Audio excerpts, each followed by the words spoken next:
Welcome to the Good Fruit Podcast, where we are on a mission to help people discover a deep sense of meaning and purpose in their lives. From what I've gathered today about today's guest, he's very well known in the Chippewa Falls community. He's a go-getter and isn't afraid to stand out from the crowd. Although I don't know him personally all that well, I've quickly gained a great deal of respect for him in a short amount of time. John has been nothing but gracious with me and has demonstrated a strong sense of character. He also has a YouTube channel, so go check him out, where he shares content. I watched one of his episodes that addressed the meaning crisis in today's culture, and immediately after watching it, I knew I wanted to collaborate with him somehow. I had already been thinking about starting a podcast for a while, and I felt like this would be the perfect opportunity. After weeks of scheduling, rescheduling, and pushing through with determination and perseverance, we are finally here. Thank God. The first time I met John in person was at a Catholicism on Tap event. It was my first time attending one of these gatherings, and aside from Father Nowicki, I didn't know anyone there. I also didn't realize that there was actually a social event before the evening's debate, so I had naturally brought my laptop to get some work done beforehand. While I was sitting in the back, John came over and introduced himself to me, and shortly after that I realized he was the host of the event, which I had no idea before. While he was setting up the evening's guests on stage, he spoke into the crowd and asked if I could hear the microphones, and I shouted back, "Can't hear ya." Looking confused and a little bewildered, John continued with the show, and I don't think he realized that at first I couldn't hear one of the guests' microphones. And so I don't know if you knew or not, but I genuinely couldn't hear them. So I figured, what better time than today to clear the air and yeah, just thank you for showing up, man, and I'm excited to chat. Yeah, well, I appreciate the invitation, CJ, and like we noted here before the recording, it's just some scheduling stuff we are able to figure out, but happy to sit down and have a conversation. Cool. So, and did you know that, by the way? Did you know that one of the guest microphones, like the guest was talking and I couldn't hear him?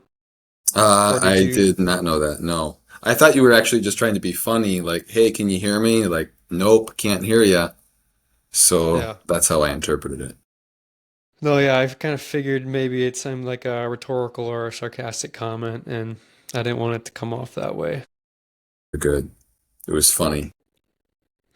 So, I really kind of want to dive into, your life story, and that's kind of the whole point of the show is to just take some time and to honor John Shakal and learn about who you are and where you come from and, why you do what you do. So first, what we're going to do is we're just going to go, from start to finish. We're going to go from your childhood all the way into your adult years. And yeah, without further ado, when were you born? I was born November 16th in the year of our Lord 1994. 94. So how old are you today?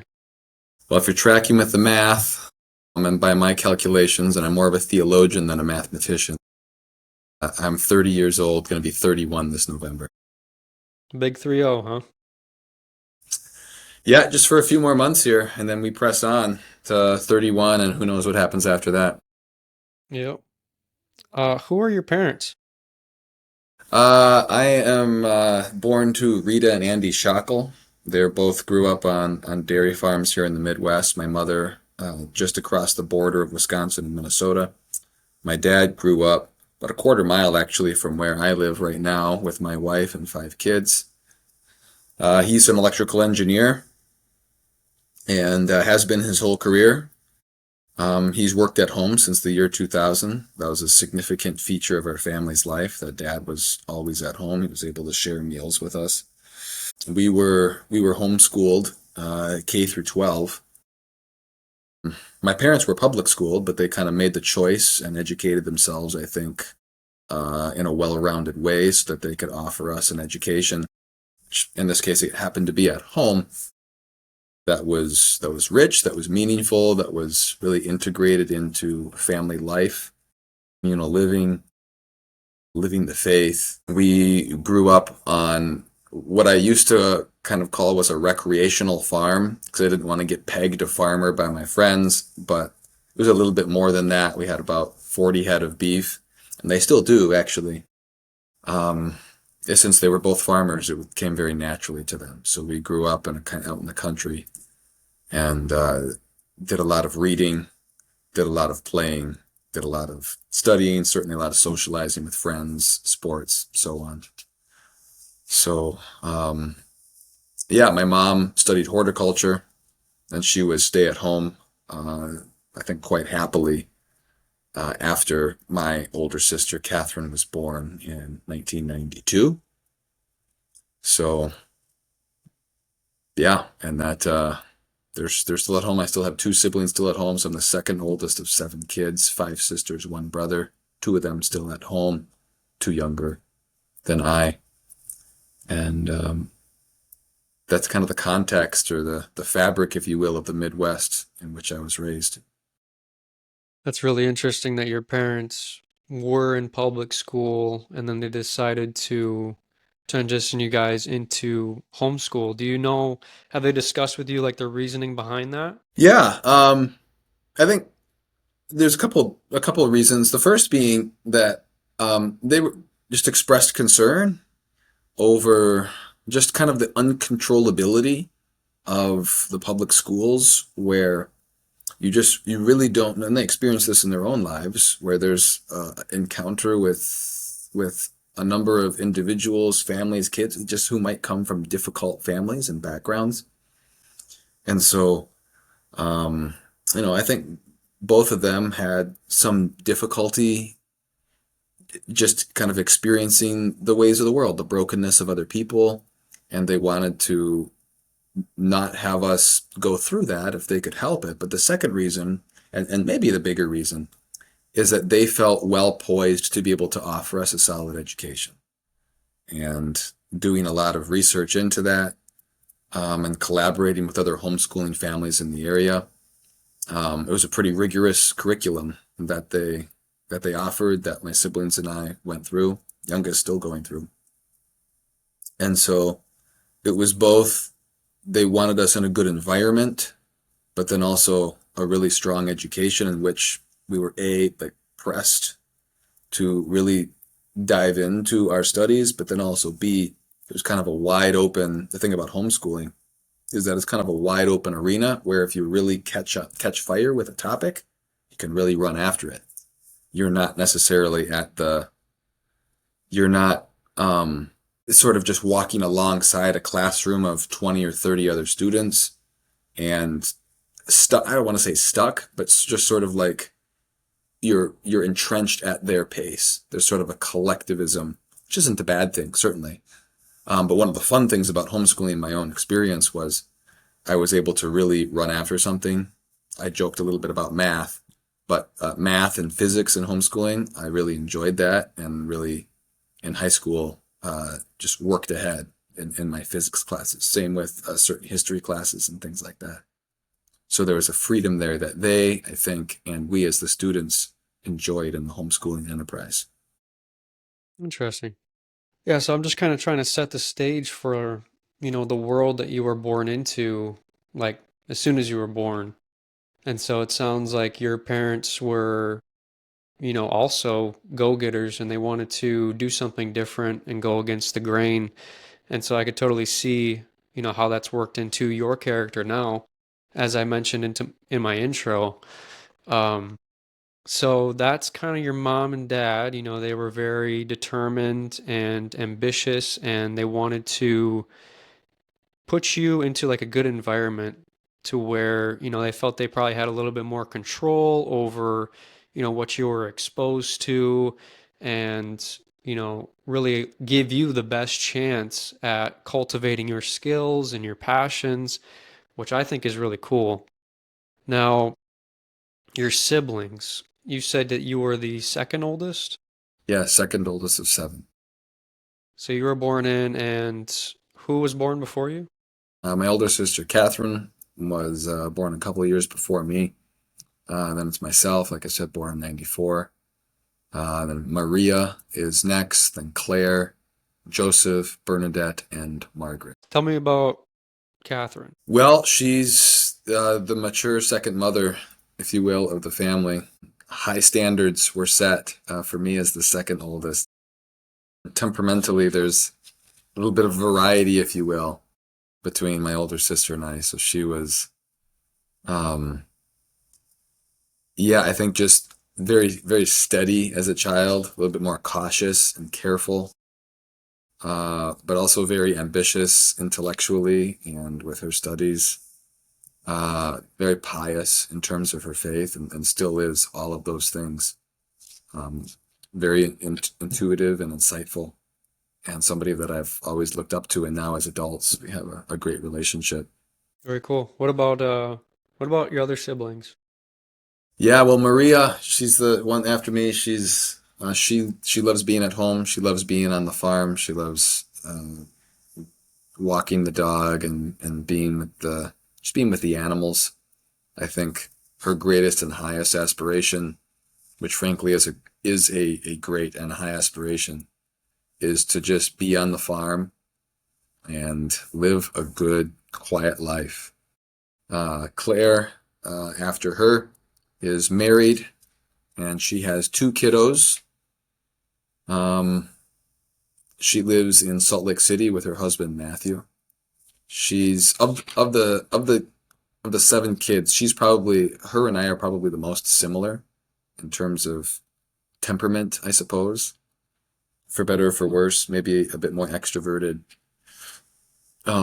Not afraid of a tense conversation. Happy to have, yeah, happy to kind of go back and forth on topics. She's wonderful. Joseph, my compatriot in arms, is the only other boy of the siblings. Um, he's a philosopher, so he's actually just getting into grad school now to begin his master's in philosophy. He loves thinking, but he loves hard work. So he's um, strong enough to dig and probably wouldn't be ashamed to beg, but he also wants to teach. So um, after Joseph is Bernadette, she's heading into her junior year at the University of Steubenville in psychology. A very thoughtful, funny person. Margaret is she's heading into senior year, very spunky, very yeah, she loves to be where the action is. So she's looking into the police academy and things like that. So, and so much more could be said about my siblings, but we'll start it at that. Totally. No, that's perfect. Just kind of laying the groundwork. It sounds like you had a pretty well-rounded group of people that you were growing up with. And so where did you grow up? Just north of Chippewa Falls, Wisconsin, in a little town called Bloomer. So about 15, 20 minutes north of Chippewa Falls, about 25, 30 minutes north of Eau Claire. So you possibly know my sister, Whitney Ruff. Um, It would be Whitney Seibel Possibly. is her maiden name. I may know her. I may Sure. not. I'm not sure. Okay. Small world though. So I kind of want to dive into like the first 0 to 4 years of your life.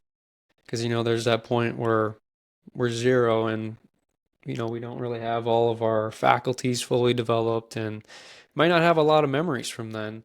But some people have, really, really early memories. I know for me, like one of my earliest memories is sitting in a car seat looking out at my older brother and he was wearing like a Green Bay Packers hat. And so I can remember that for some reason, but do you have any super early memories that you can remember? Yeah, I do actually. It's funny, I was just talking with my wife about this because she sort of jokingly bemoans that she doesn't have a lot of memories from her early childhood. Um, and I can, I don't know, I guess I'm a little bit different than her in that I do. I don't know if I remember sitting in a car seat. That might be a little bit fresh. Uh, you talking like an infant car seat for you, or you're like a outward facing toddler car seat at this point? It'd be an outward facing. I have no idea how old I was, but I remember when I was a kid, I had always told people about this memory, and they thought that I was like crazy for remembering this specific thing, Yeah. for how early it was. Yeah. And I just sort of always clung on to it and held on to it. And I didn't let people like deter me or convince my mind that I was drawing things up. And so I think that I was able to hold on to that and be able to remember it. Hmm. And I think that's what happens a lot of times with people is, a kid will tell you that they remember something from when they were really young, and then they're told they're crazy, and, then that's the conclusion that their mind comes to, and it just gets whitewashed.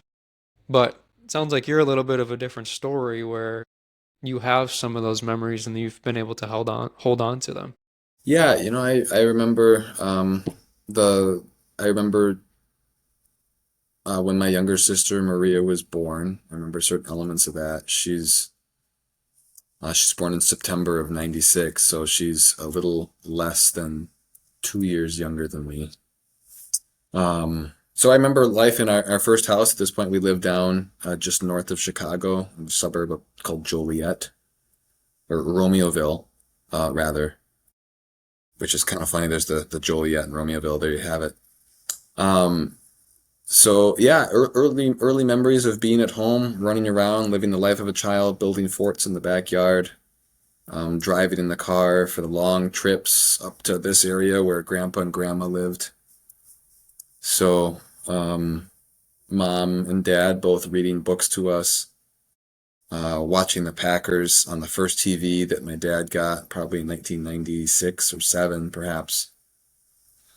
Um, so yeah, there's several key fixtures probably from starting 2, 3 years old, and then adding on certainly after that.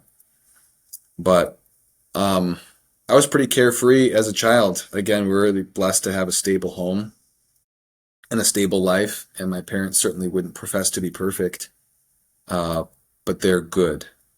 And our house was a good place to be from early years, and we'll work through it here during our conversation, but and still is a good place to be.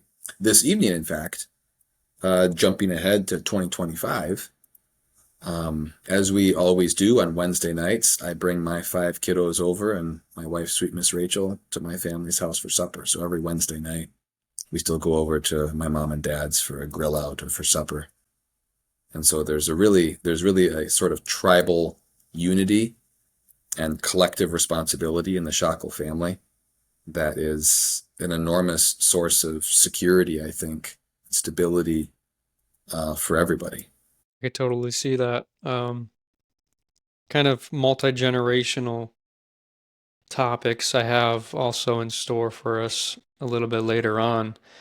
But so have you talked with people in your life about what you were like when you were a baby? Like, do you know kind of some of those things where your parents are like, "Oh, you were like this when you were a child, and I always had to do this," or things of that nature? Yeah. Um, excuse me. Well, from a young age, I know that I was a bit of a provocateur, that I would often give my older sister Catherine a hard time from the time that I could walk, just to kind of get a reaction. So, actually, just this last week, we were reading letters. My mom was reading old letters that she sent to and from her mom, my grandma, back in the mid to late 90s. And it was almost like she just said, well, Catherine's doing this and that. She's learning how to sweep the floors and play with her dolls and loves reading. And John, well, he's John. And then she'd move on. John, the younger John, and this is maybe getting into toddler years and a little bit older, has spent a decent amount of time in a timeout corner just for, you know, like I said, running around and being loud and maybe poking at my sister's patience just 5 or 6 too many times in a minute. But other than that, I think a pretty big, chubby, happy, healthy baby. Sounds like you were doing boy things. I was doing boy things.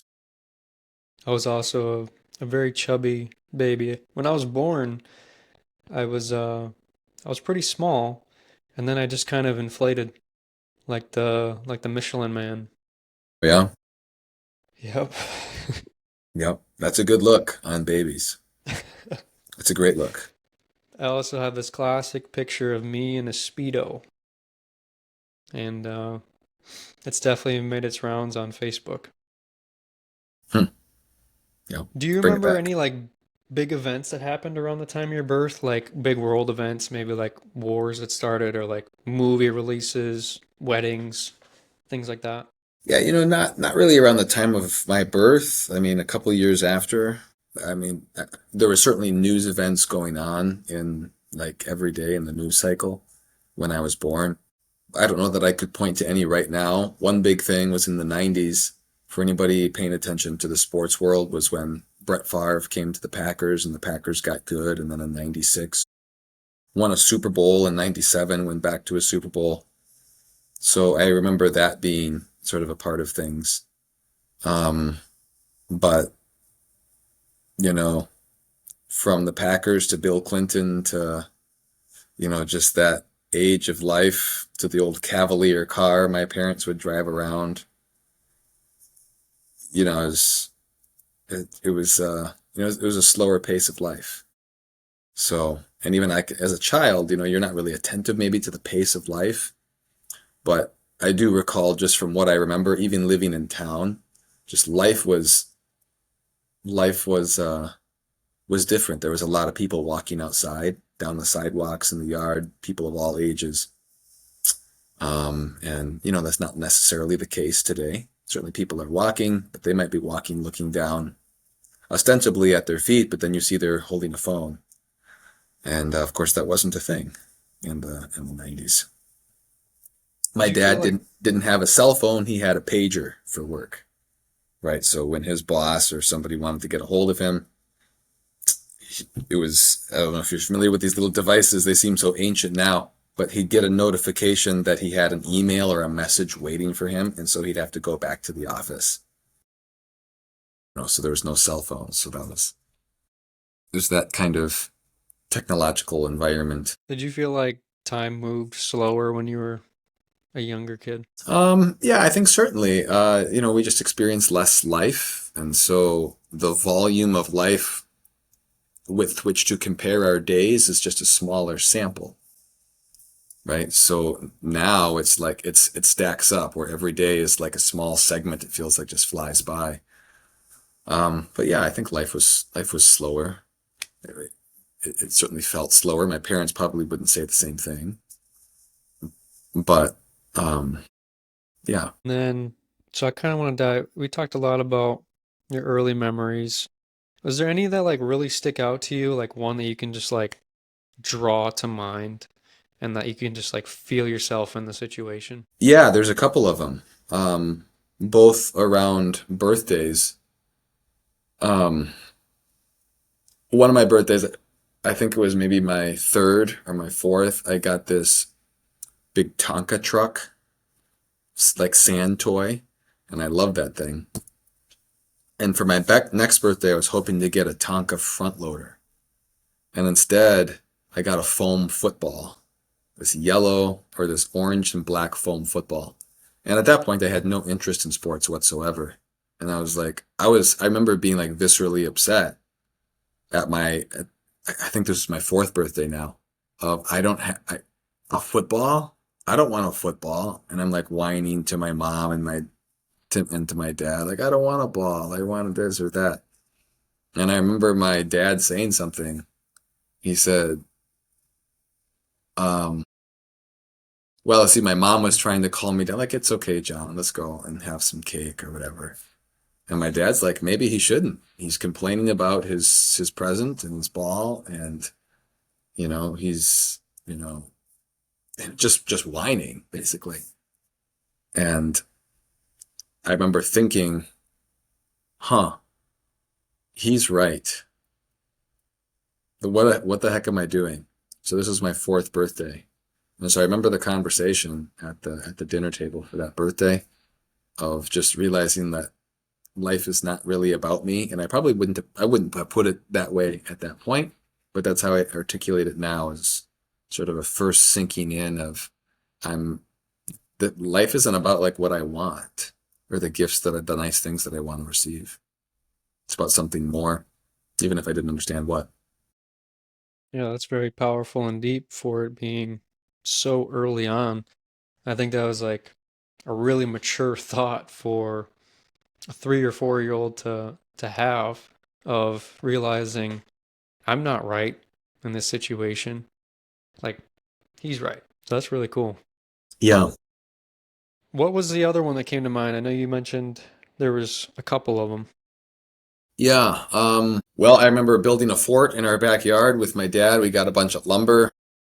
So he built that for us. I remember one time going outside before this, and I went outside with one of my dad's hammers and a bunch of nails and a couple boards, and I went out to the front maple tree, probably 4 years old at this time, and I was about to pound in those boards as steps to lead up into the tree for a kind of playhouse or tree house.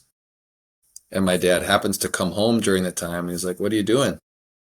I said, "Well, I'm gonna put some steps in this tree because I want a playhouse." Then he says, "Go and look in the back of the truck." And I go and look in the back of the truck, and there's one of those little tyke. You kind of see them around still. I don't know if they still make them, but little tyke 4 foot by 4 foot plastic outdoor playhouses. And like, what are the odds that the day that I'm gonna do this, that somebody at work sends him home with a little playhouse suited for kids my age. So that was kind of a cool memory as well. A little bit of a divine synchronicity there. Perhaps, yeah. Sounds like you were playing a lot when you were a kid, probably roaming around on the farm, and you had a stable home, like you said. Now transitioning into kind of like your education and starting to develop a little bit more structure, I would assume, with your homeschooling ventures. Do you remember much from, kind of going from, all right, everything's kind of summer and there's not a lot of structure. We're just kind of roaming around with family and doing what we do, into more of this schooling type of a system where, all right, it's time to buckle in and start learning some stuff about life. Do you remember that transition at all? Yeah, I remember certainly pieces of it. The spending time frolicking around outside never really went away. I was always kind of an outdoors kid, and living in the country where we did, a beautiful spot. It was just wonderful to be outside. But I do remember learning how to read. I remember the Little Angel readers that my mom had us start off with in the first grade. The same books and series, by the way, that we're using with our children. So it's a kind of cool cycle of life there. I remember the first book that I learned to read for school was this little Red Angel reader. I remember some of the stories from it. I remember my mother teaching me at our dining room table or schoolroom table, just different basic elements of phonics, um, consonants versus vowels, things like that. Um, so in terms of the schooling, yeah, it was pretty structured. So we'd wake up, and even as a 5, 6, 7 year old, we'd wake up probably around 7:30. We'd pray our morning prayers as a family, go out, do some chores, come in, and we're at school by about 9 o'clock typically.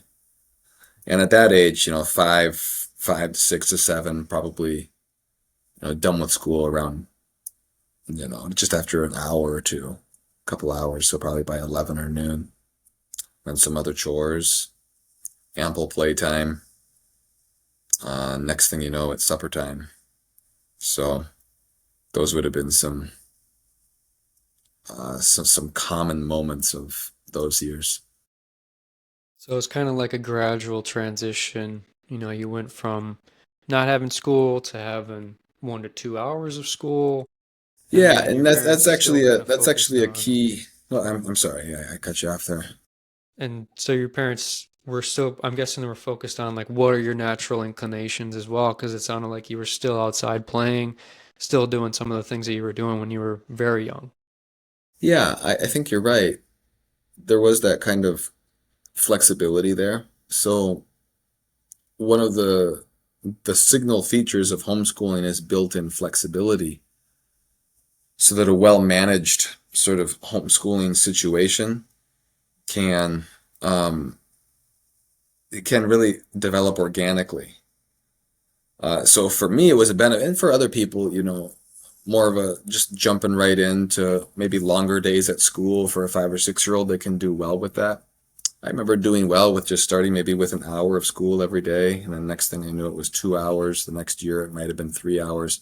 So it was kind of a progression until maybe, by the fifth or sixth grade, it's more like an all-in affair where we've got 5 or 6 or 7 subjects a day that we're spending time on. Whereas, as a little tyke, it's probably 20 minutes of math, 20 minutes of reading, and 20 minutes of some kind of craft. I know you said really early on in your schooling years you remember doing phonics and syllables and things of that nature, learning how to read and write probably. Is there anything that kind of sticks out to you about learning that when you were young? Did you have trouble with it? Were you pretty natural? I wasn't super excited about it. I remember my mom being a little bit flustered with not my inability to learn, but my seeming inability to be able to sit still and be present for it. I certainly grew into it, you know, ages 6, 7, and 8 probably. But no, I remember being pretty bored by learning how to read at first. But I mean, she didn't give up. I mean, it wasn't long after that I was quite happily reading my own books and reading, Magic Treehouse, The Hardy Boys. A couple of years later, probably reading Chronicles of Narnia around ages 9 or 10. What I despised in my youth turned into one of the greatest boons of my life. Same here. Same here. I can remember transitioning from no school to going into public school and those long days. I think it was, you probably started with 4 or 5 hours in like 4K, and then it grew into 7 to 8 hours in kindergarten. And so I think a big part of it is kind of like, and I think about this with church too, because when you bring kids to church, obviously the most ideal situation would be they would just be well behaved the whole time and just sit, pay attention like the adults do. But throughout their normal day, they probably don't have a lot of sit and relax and pay attention and focus.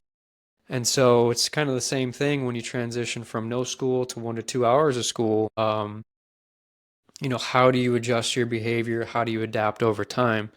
And so it sounds like that's kind of what your family did. You kind of had this period of adaptation, and there were the struggles, of course, that were involved with a young boy sitting down learning phonics who probably wanted to be outside playing. But Hmm. over time, you grew and you adapted to the environment, and I'm sure you got better at maybe sitting down and focusing and became a little bit more disciplined just as a result of that structure.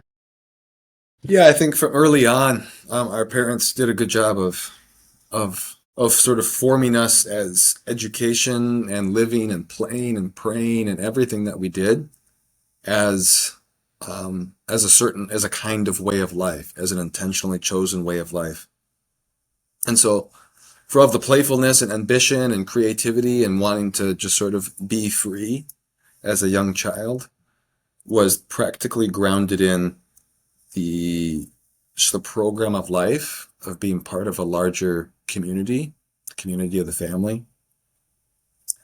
Um, the way that we were taught to sort of reason through being polite and not teasing, and sort of the lens of even discipline was for the sake of the common good. Like, it wasn't just don't do that, it's bad, but it was really through a virtue ethics of, when God created us to be good, to be like him. We're made in his image and likeness. And when 7-year-old Johnny is teasing his sisters or skipping his jobs, we're being unlike God. And then we're not only that, but we're leaving the way that he created us behind. We're leaving some of our humanity behind. Again, as a 7-year-old, was I understanding it that way? Probably not, but they really grounded it in virtue, that we were meant to, um, that we're designed to live a certain way. And when we live that way, in order with our nature and our being, then we flourish. And when we don't, even from a young age, if it's even very insignificant things, we become disordered and disoriented and unhappy. Big time. I'm really happy that you used that word, disoriented. Not because it's a good thing, but because that's kind of what I've observed about the world today is like we get into these stages where in our life where we get off track and we become disoriented. And so kind of like my coaching program is just like all about how do we go from disorientation into orienting ourselves and kind of getting on that upward track and that upward spiral. But as you went on in your early career in school, what did you observe? Was your mom the main teacher?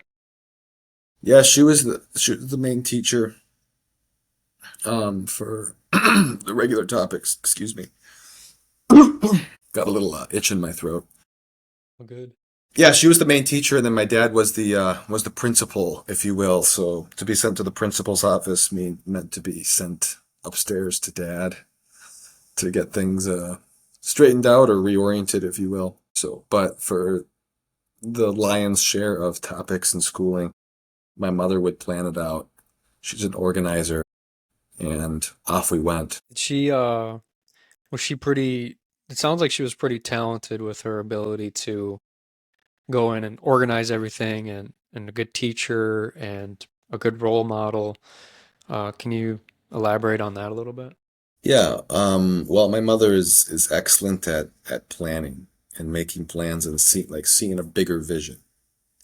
And so she was naturally poised to see the bigger vision of school enterprise for us as kids. And yeah, I remember in my early years, and then even as I was kind of coming of age in high school and then gone, still coming home at times during the summer, she'd have this whole big table set out with all the curriculum and books that were going to be used throughout the course of the year and lining it up with the curriculum that we were going to use. And it was all right there. So, and yeah, had a great vision for making things come together. And that's like no short feat. Like when you look at teachers in like a public schooling system, they're very organized and they're trained in a specific way to do things and to set up their curriculum and their agenda, and they have all their books kind of prepped for them. But when you're doing it from a homeschooling perspective, you have to do all that on your own. And so you have to set up that entire structure and like your mom, be an incredibly organized and well thought out and prepared person. And so that's really cool. That's really cool that you had that when you were young. Do you want to take a break and grab some water? Um, I could, yeah, I could be back probably in a few minutes. Okay. Would that work? Well, yeah, we'll pause and then we'll reconvene in like five minutes. That sounds good to me. I'll be back sooner than that. All right, see you in a sec. All right. So, do you remember, did you play any sports or have any hobbies and interests when you were growing up? Know how a whole lot of sports formally. My dad and I would certainly play catch in the backyard with football or baseball or the other thing that we did a lot, like and had fun with it was like just wrestling. My dad and I would wrestle a lot, and sometimes I we don't do it in the same way now, but we still kind of mess around with each other like that. He's in good shape. When I'm 55, he's 55 now. Man, no, he's 56. I hope I'm in half good shape as he is. So, yeah, so a lot of it was just, I mean, obviously playing with siblings as well. So we had a lot of games that we played together, from board games, Candyland, to outside playing in the woods, playing mom and dad, playing house. things like that. Riding my bike, I rode my bike a lot. I just remember riding my bike everywhere and never walked anywhere. I think this may be most kids because it's the same with my kids now. But you never walk anywhere, you just run everywhere. Like, hey, can you go do this? If I'm gonna get there, I'm just gonna run. Like, why would I walk? That would take too much time. I'm just gonna run. It's just faster and it's just more fun. So I remember running everywhere, riding my bike when I didn't, and yeah, off we went. I think adults should do that more often. I think so. I've actually kind of picked it up again, which maybe I'm a little embarrassed to say. I don't know. But like I'll just run. Like if I'm working on a project at home, like not so long ago I was putting up gutters. I would just run as fast as I could to get a tool and then run back. And my wife looks out the window. She's like, "Is everything okay?" Yeah, I just wanted to run. That's pretty classic. I Yeah. have kind of like a ritual like that myself. Whenever I go up the stairs, I always kind of do some high knees and I always go up 2 stairs at a time, so I get a little exercise in throughout the day. Definitely. So do you remember like health wise, like was your family very healthy when you were growing up? Like I'm sure you were. You lived on a farm. Yeah, well, this is actually, I think, from a holistic standpoint and like a way of living and life choice, there was a significant pivot moment. Gosh, let's see, how old was I? I was probably maybe 10, where my mom really went from my mom and dad, but family went from if I can call it this, a normal American way of eating, where every lunch was like PBJs and macaroni and cheese and pizzas for supper and frosted flakes for breakfast, to we're gonna like step back from sugar and carbs and just eat a lot more meat and vegetables. And so, yeah, I remember not being super excited about it, but it was changed and we never went back. So I want to say I was maybe 10 years old, maybe a little bit older than that.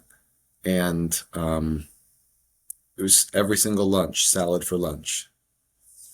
It still is that way. Every single lunch, elaborate sort of buffet styled salad. And um, my mom is a horticulturist, so she has a huge garden. She has for a long time, still does. So we eat a lot of fresh produce from the garden. I mentioned the farm, so we grow our own beef and poultry. So we never buy meat except for maybe hot dogs during the summer for grilling. Um, but yeah, so we ate a lot of like the food that we grew. So from Um, ages 1 to 10, it wasn't like that. it we were just kind of getting into it. I would say at least from ages 1 to 6 or 7, it wasn't like that. But when we moved back from the Chicago area to here, that was in 2000. So it's 5.5, about gonna be 6. And we hadn't like it took years for my dad to like build up the farm, to build a shed, to build pens for the cattle and stuff like that. So it probably wasn't until 2003, 4, or 5 that we were kind of established with like growing our own meat, until my mom's garden that just took off a little bit more and more year by year. That probably, yeah, I mean, by age 10, I'd say certainly we're pretty well established. People who don't know what horticulture is, can you expand upon that? Well, um, a degree in horticulture is precisely what I don't have. But I think a good way to explain it is just plant life, right? It's kind of botany. It's the art of growing things, tilling the soil, being able to, and from a study perspective, being able to like see the whole picture again, the vision for how to bring like a well-balanced garden together. And so I think my mom did a really good job of planning that out and doing it. Where like my kids right now, they go over and they can go down there during the summer anywhere. I mean, she has a greenhouse, so she's growing stuff almost year round. My mom is. But yeah, once the garden got big, that occupied a lot of time for us kids in terms of weeding and 10, 11, 12 years of age. And then I got a little bit more competent to help my dad with the farm side of things as well. So I did more fencing, repairs of the cattle pens, um, feeding the steers in the morning, feeding the pigs, walking the dog, things like that. So it was a lot of work. It was a lot of work outside. It was a lot of work that initially, like, I didn't like doing. But you mentioned the ritual of running upstairs, high stepping it. There's there's a great degree of stability and clarity that comes with a rhythm of life that's grounded in hard work, um, that's grounded in like serving something bigger. Now, if I can just use that orientation word again, uh,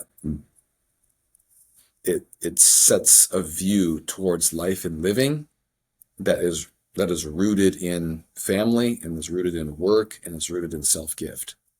So when those ingredients are all present, I think you have a healthy person who's able to see a need and fill a need. And I tell you what, like weeding a garden really helps to form that kind of characteristic. Definitely agree. But it wasn't fun in the I moment. just did a 8 hour weeding job it was a couple of weekends ago. And yeah, you can definitely get some clarity on your life. Being down there on your knees, picking some weeds out of a rock bed or out of a regular garden bed. You learn a lot. Like I've learned a ton from my gardening experience. But you also mentioned like a healthy person. And I'm curious, like when you guys were eating the American diet or a more standard diet, did you or any of your siblings experience any health problems, or did your parents experience any health problems? Not unusual or obvious ones from that. It wasn't bad. Um, we weren't eating like fast food all the time. In fact, we rarely ate fast food. We're not to eat at all growing up, actually. It's still kind of that way. Um, but no, I don't think there wasn't like negativity about it. There weren't like side effects that we saw. It's just that after we switched over to eating more holistically, more paleo, I guess is what it would be called today, with an emphasis on meat and vegetables, low sugar, low carbs, that me, for example, that I really like started to grow a lot, like physically. I was a pudgy kid as a baby, and 9, 10, 11, 12, 13, 14, early teenage years. I was pretty small. But then my mom had me do a 6 month sugar fast. No sugar, 6 months. And I just took off, no pun intended, like a weed. And I think I grew probably about, 5, 6 inches in that half a year. And yeah, we just noticed like benefits certainly from eating more healthy. Yeah, that's really interesting that you took a 6 month fast when you were that young, for one, and then the result of it, that's It pretty wasn't it insane wasn't my from, first choice, but yeah. my mother, when she had a vision in mind, there wasn't a whole lot us kids could do about it. But it was Do for the you best. remember, do you remember having any cravings, sugar cravings when you were going through that? Maybe a little bit. I probably wasn't super attached to chocolate or, I mean, probably ice cream was the toughest one to skip out on. Love ice cream, still have a deep appreciation for it, and even make ice cream nowadays pretty regularly. Um, but no, I mean, it got easy. I mean, now, still to this day, I don't really like, and I don't enjoy sweet foods. I don't crave them whatsoever. I don't see a dessert and be like, oh man, I need to have some of that. I enjoy ice cream, but I like to joke around that I don't like it because it's sweet. I like it because it's creamy. Um, some people don't buy that, but that's my story and I'm sticking to it. But legitimately, yeah, like pop and sweet things, like yeah, I just never really had too much of a taste for it. I'd occasionally enjoy it. But it was more like the exception than the rule. So it sounds like you're a bit of an ice cream connoisseur, so to speak. Discount, yeah, discount ice cream connoisseur. I'm So, actually, maybe we'll talk about this. I'm actually more into, my uncle has a dairy farm a half mile away. And for the last half a year or so, just using his milk, I've been getting into cheese making. So nice. we've made a lot of cheese over the last half a year, as Very well as ice interesting. cream. Yeah, we'll definitely dive a little bit deeper into that. Back to kind of when you were growing up, what did the environment look like when you were growing? Like, what were your relationships? Like, were you mainly kind of hanging out with your brothers and sisters? Did you have friends in the community that you were hanging out with? Like, what did that structure look like? Yeah, so this is like 7 to 11 or like Yeah. 12 to 18. Yeah, 7 to 11, still kind of in that range. Yeah. Well, I certainly was plenty of time with the siblings. We definitely got to know during that time other young families who had kids are my age. So every Sunday, a lot of the Sundays out of the year, maybe over the span of 4 or 5 years, my family and a lot of other families in the area had this thing that they called the Cenacle on Sundays. And so Sunday afternoon, where a bunch of families would get together, the adults would chat and hang out, and the kids would go run around and play outside. So I have really fond memories of that. Yeah, still loved riding my bike. I uh, I definitely my mom would joke about this from I think I was 3 years old, 4 years old when I don't know if we were at church or something, and I saw this kid walk in. He was about my age, and I leaned over to her. I must have been at least 5. I leaned over to her and I said, "Mom, do you think I can take him?"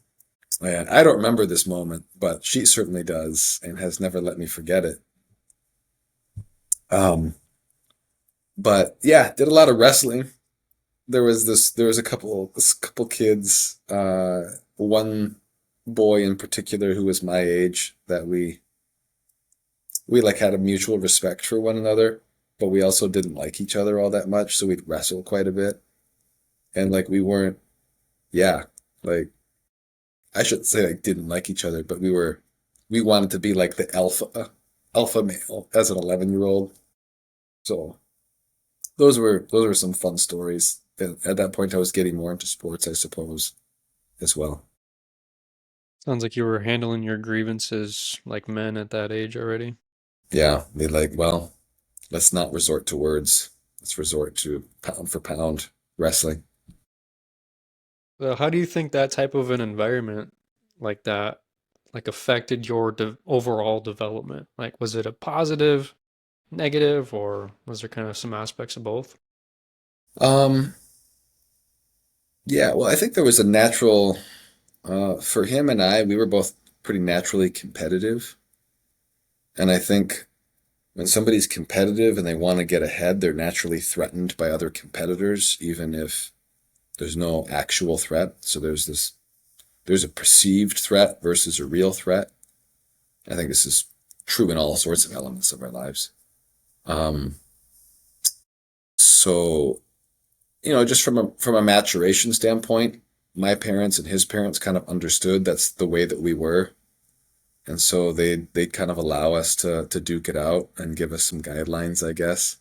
Like, look, if you guys are gonna wrestle around, that's fine, but no hitting, no whatever, whatever. Um, so I think it was healthy in terms of, um, you'd see this in sports too, but just in terms of being able to apply yourself physically. This was maybe a little bit different because it wasn't like coached or formalized. It was just like we should go wrestle. And yeah, so it was raw. I mean, you get to know yourself and you get to know another person in a Yeah, yeah. unique way for sure. I think I remember it just kind of expanding my appreciation for just how I was different than other people and other people were different from me. And we just had different views and we saw things in different ways. as a child, as you're kind of maturing and coming of age in pre-adolescent years, you really think that the world is actually about you. It's just the way that it is. And so I think that was maybe one of those moments that signaled, wait, maybe the world isn't about me. Maybe my life isn't just about me. I'm contending with somebody else here who is a peer of mine, but who's totally different. So yeah, but it was just also fun. So I don't want to over analyze or psychologize that particular moment or those instances because we also were just goofing off. I think from my perspective, I think it's good to kind of revisit some of these early memories from our current perspective and our current paradigm. Because often what happens is, we go throughout our life, our memories get stored in our brain, and then we typically kind of put them on the shelf like a book. And when we go and revisit those early memories, we can kind of recontextualize what was going on and what happened, especially if we're like, I'm 26, you're 30. And so we're obviously a lot more mature than we were during those early years. And so you had like your 12-year-old perspective on that moment. It got stored in your brain and might have stayed there until this very moment. But when you look back on it now, you're like, oh, there's so much meaning that could go alongside this memory that might just be perceived as something unmeaningful, but really it's very meaningful. Yeah, I think you're right. And then kind of diving a little bit deeper into your environment with like your siblings, and it sounds like your extended family as well. Like, do you think that that had a large impact on you? And if so, like, how did it impact you? Well, absolutely. Again, I alluded to this before, but as I was kind of coming of age, those pre-teen years, that's when I was able to more fully enter into the rhythm of life that we had as family. Like I mentioned, the schedule. It was almost like a Benedictine monastery, a little bit out at our place, where we'd have, the alarms would go off at a certain time, and we'd get up out of bed, and Dad would come and play the radio really loud in our room, or play some music to wake us up and get us rolling. And then we'd enter into the rhythm of our day.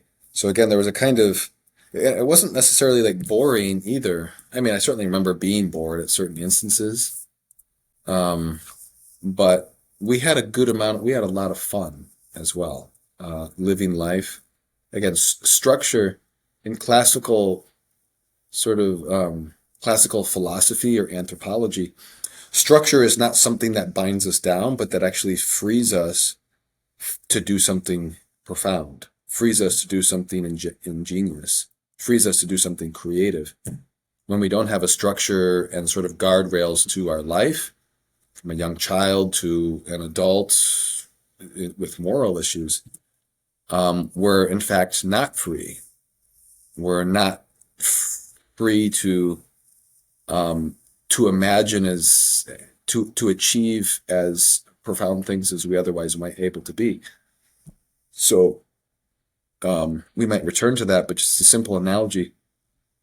At this age, I was learning to play piano, and I was learning the rules of piano, and I was learning just the different keys and the notes and how to play different chords with my hands.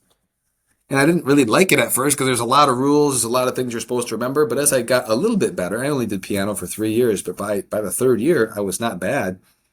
But here's the key, that the structure and the rules of learning piano, even though I didn't like them, it did in fact free me to play piano. Whereas if I didn't have any structures or rules with piano, there wasn't a rhythm and a norm or a code to kind of operate and build from, I would have been making some very horrible sounds just banging on those keys. So from piano to again, work and life and chores in the farm to play, I think we as kids were really we're really, really free to enter into confidence in our own person, like security, a sense of self-consciousness and awareness, um, and just a fundamental sense of safety that um, that was a real gift to our formation. And I would credit now as a parent, I would really credit a lot of the rhythm and the structure of life that we had that at the time, again, seemed like rules, but actually was doing something deeper. And it was freeing the imagination to be able to play, to be able to do something better. So, yeah, we were into that certainly as kids, not just me, but all my siblings as well. Albert Einstein has a really good quote. It's knowledge is the springboard for imagination. And so it's kind of like you were talking about with having the skills and the competencies to be able to perform on the piano. You needed that foundation, you needed that knowledge.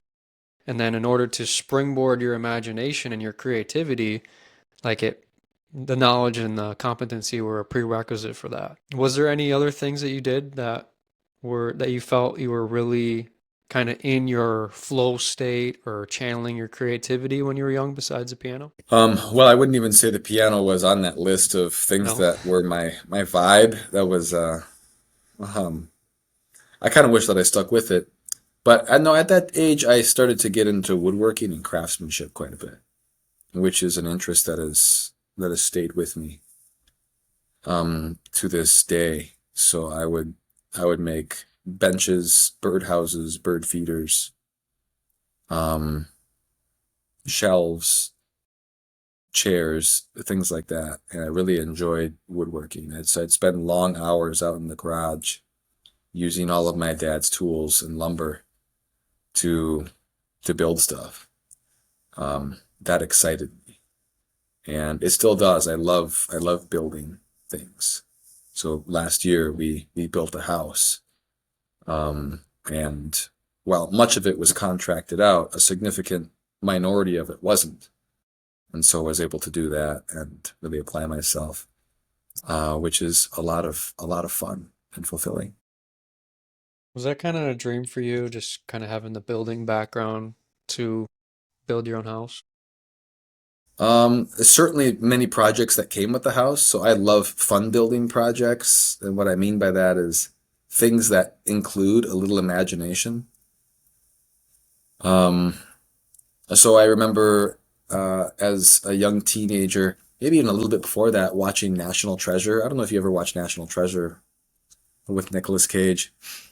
Um, but I remember watching those two movies and the different like code apparatuses and tools that they use, the silhouette twin desks that are in there. I remember seeing that. I'm like, that's so cool.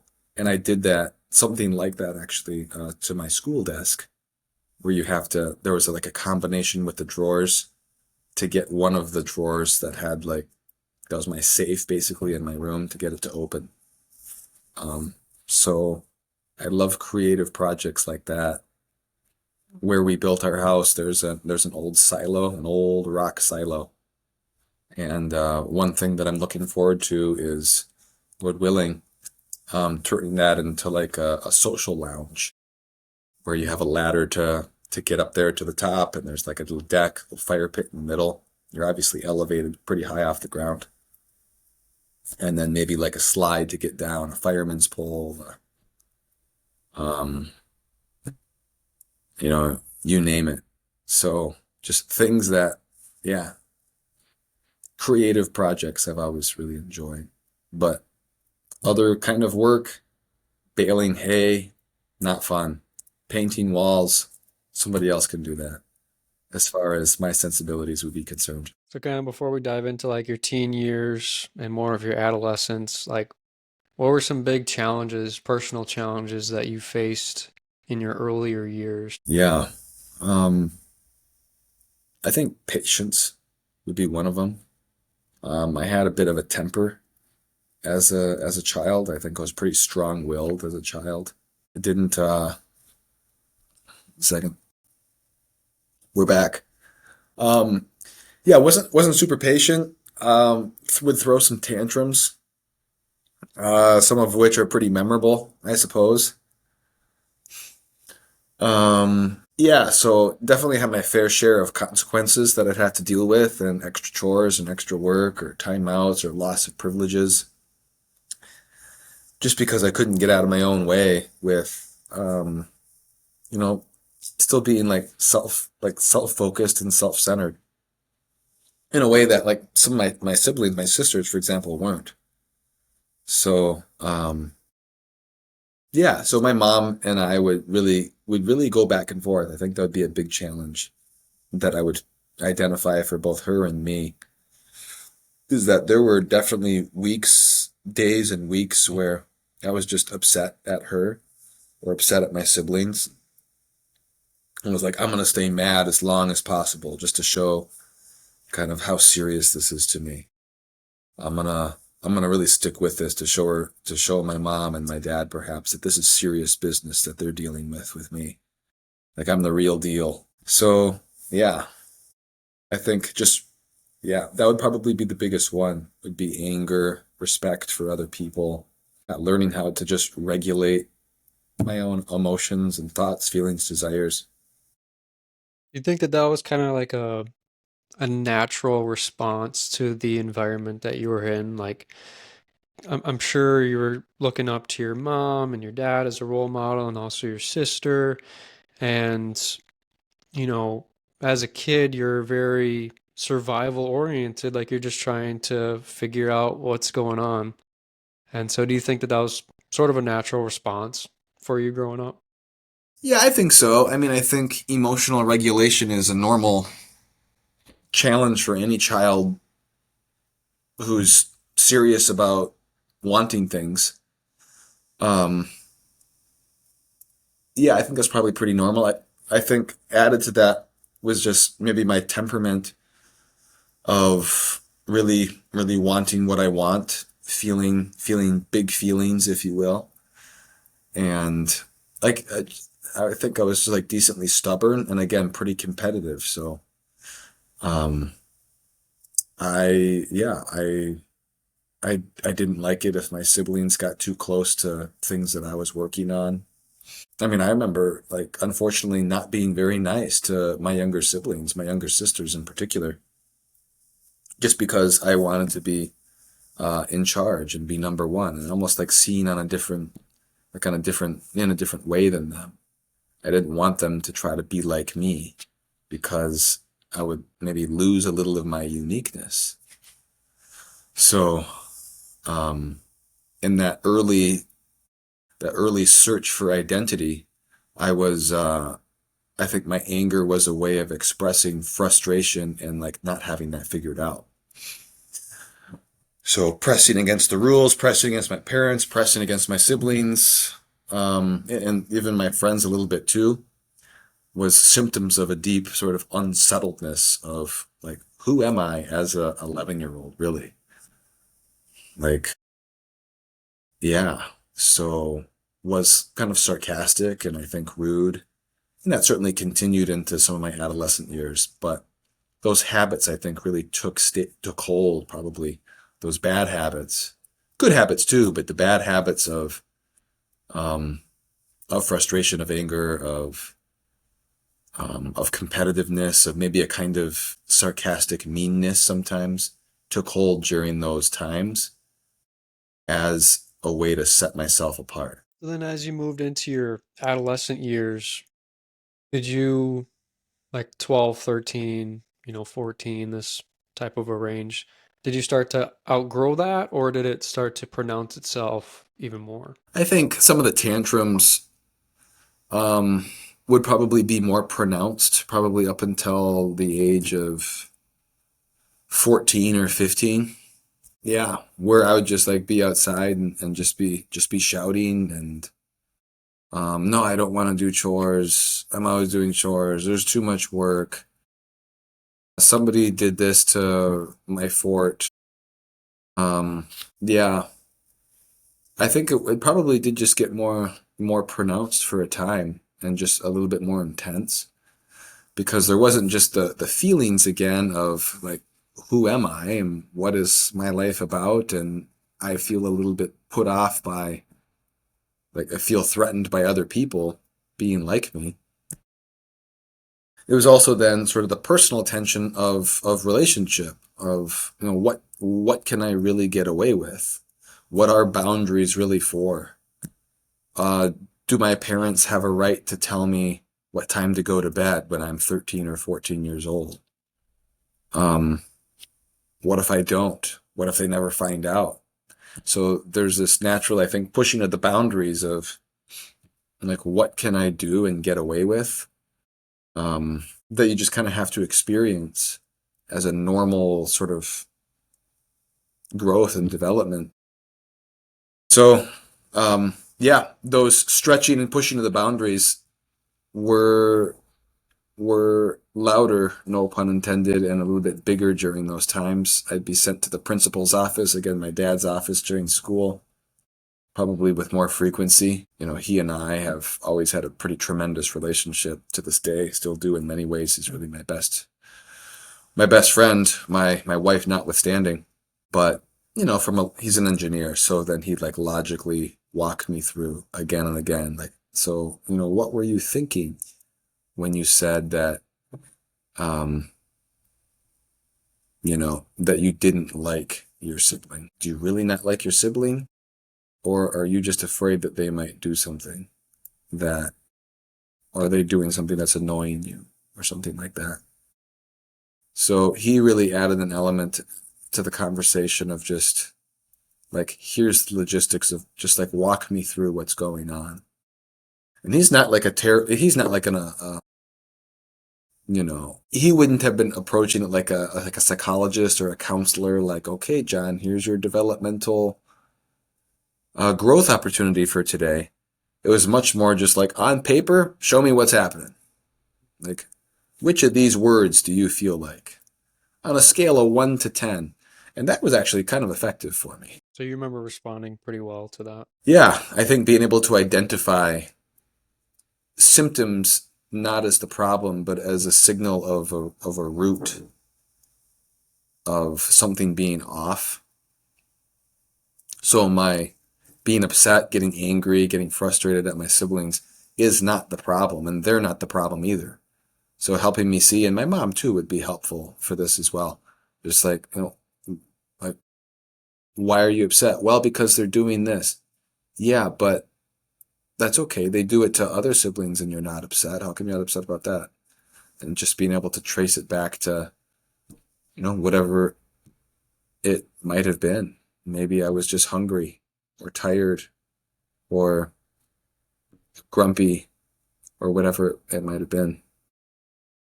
Kind of trained you to look for the root cause. You Yeah. have these symptoms going on, you're stressed or angry or whatever, and you end up, letting it out. And as a consequence, you know, you had to go out and audit your behavior to figure out what actually caused it. Yeah, and I'm really thankful for that, because it was at that age, I think, that I was first able to understand that as a valuable exercise, um, of being able to identify what I was thinking and feeling and wanting, and as an adolescent, and you know, probably not having terribly deep thoughts about it at that point, but being able to recognize at least that there is value here. There is a kind of system. Yeah.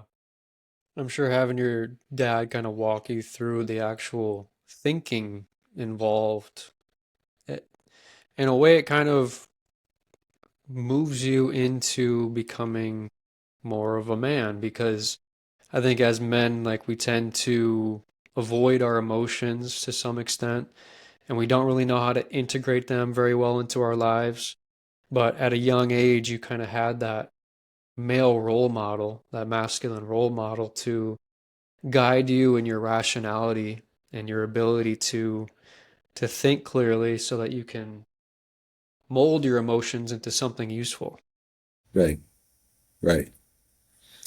Yeah, refolding is a word that I'd use now to be able to to see that the emotions aren't supposed to be kicked out or suppressed, but really refolded, identified, and um, people say like reintegrated. It's kind of like a buzzword these days.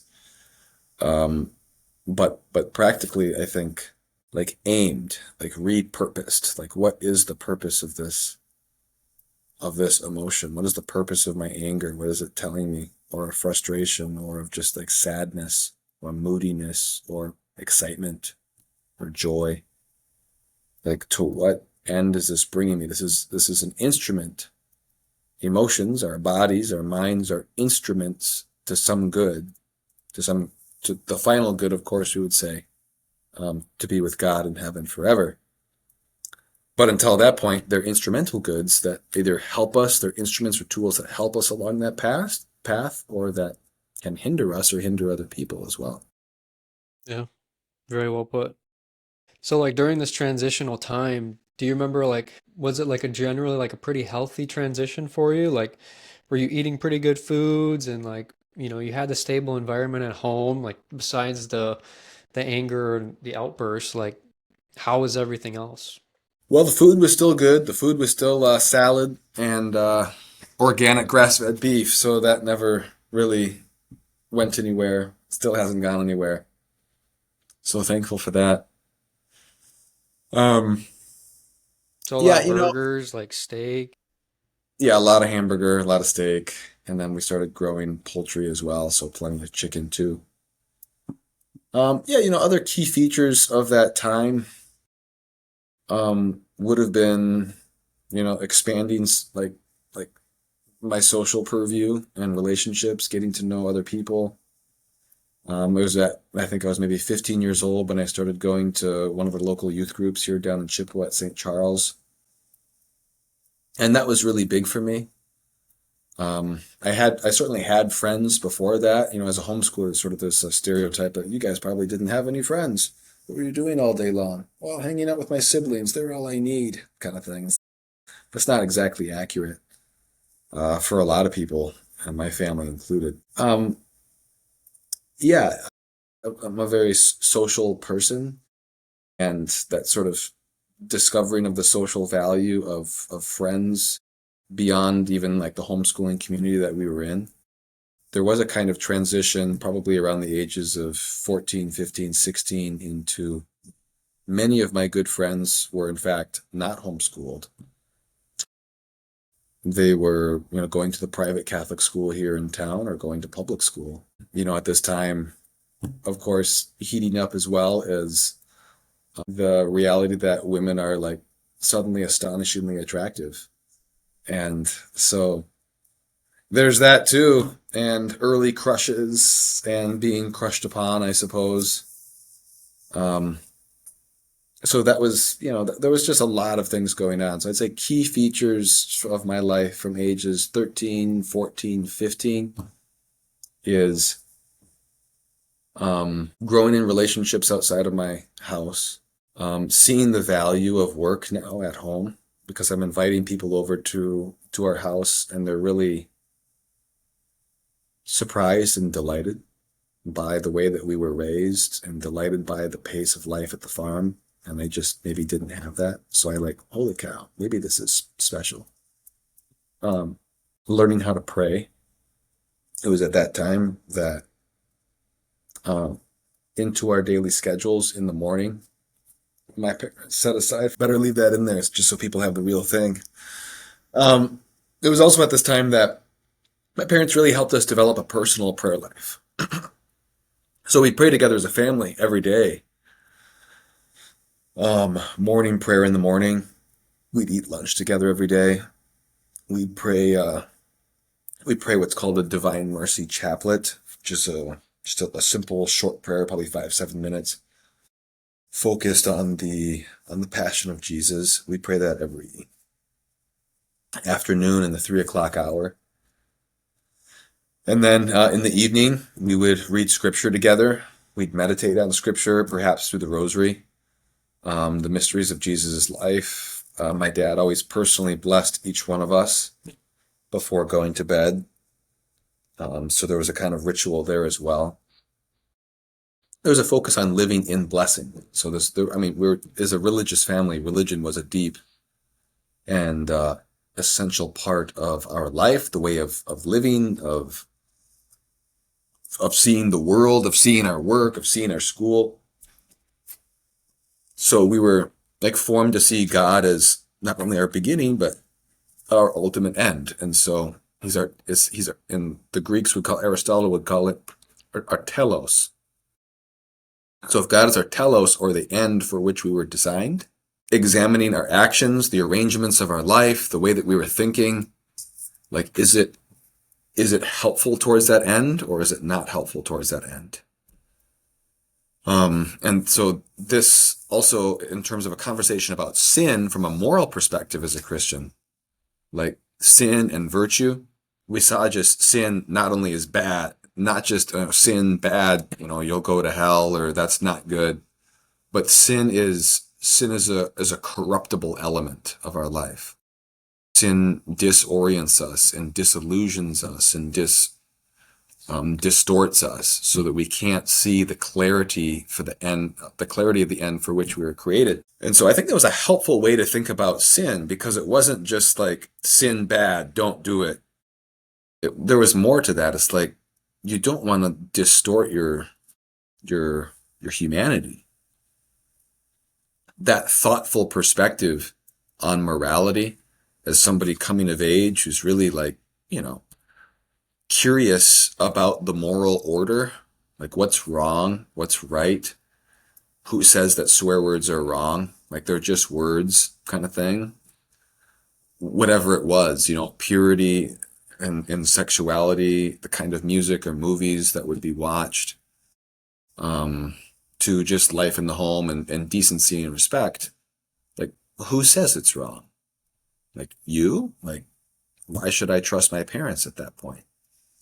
So when our formation was able to bring us to a point of seeing morality and right and wrong actions as part, again, of a bigger plan and reality, I'm able to see my own sinfulness, and it's easier to repent, and it's easier to pray. So I mentioned prayer. That was a really important thing. So that was added, maybe they invited us to start doing that maybe 12, 13, 14. In the mornings, they just add like 15 minutes to our schedule. I was able to get up, and for the first 15 minutes of my day, just be able to sit. I had this little prayer book for teens, and maybe would read a little bit of sacred scripture. And at first, I wasn't really excited about it, but I really, really fell in love with it. I was like, this is good. I'm centered on who I'm created to be before I start my day. So that was a key feature as well. And then again, girls and guys. I met my best friend when I was, I think, 14 and a half, 15 years old. And we're still really good friends, even though he lives in Florida. Yeah. So just kind of figuring out life, figuring out our common interests. Yeah, he came from a good family as well. His dad was actually the youth minister, and so had a lot of respect for him and his family. Do you think, because it sounds like, you started to integrate more into a religious structure and you started to, like, while you were forming your identity, that identity was latching and growing stronger in your faith and in your spirituality. Was prayer and your devotion to the sacred, do you think that was one of the main mechanisms that helped you overcome, some of the things that you were struggling with earlier, like with your tantrums or your anger? Like, did that type of a structure help you in that regard? I think so. I think so, because it was a way that it actually made time in my day to actually think and meditate and reflect. Like, we're not angels, right? So when we pray, it doesn't just happen. There's the instrument, if you will, of our body, of our senses, of our emotions and common sense power. And prayer is an opportunity from a human perspective to get that right. And then not leave it behind, but go beyond it. Our bodies is a doorway to the transcendent. As Christians, we believe that we're a mind or a body soul composite. We're 100% spiritual beings, 100% physical beings at the same time. But our soul as human beings, our spirit, is formed during this life through the funnel and modes of our body, our eyes, our ears, our imagination. And so when we pray and when I was able to quiet myself more, certainly there was kind of, I think, a big takeoff um, in like self-awareness, self-consciousness, but also competency in being able to deal with the regular emotions and chaotic hormones of a 15-year-old. So that had a place to land. And it didn't mean that I had it figured out, but it had a place to land that wasn't mom or dad or a sibling. It was I was able to kind of, in my own right, they gave me the structure to be able to deal with the experiences of teenage years. And coming with that was sort of a sense of independence of, hey, I'm doing this as well. I'm feeling this way about this person, and I don't need to tell anybody. I can just think and pray about it a little bit, give it to God, and then off we go. So that sense of independence in that prayer time, I think, was also helpful as well. It wasn't just we are praying together. It was, I can do something unique here that nobody else is going to know about. So there's a kind of a simple, I think, it probably didn't always feel like this, but a thrill, if you will, of doing something mysterious to start the day, transcending beyond just the chores and the tasks and the feelings and the friend groups to God who is in secret, who was there waiting for me. And that's prayer, isn't it? Where we speak to God who waits for us.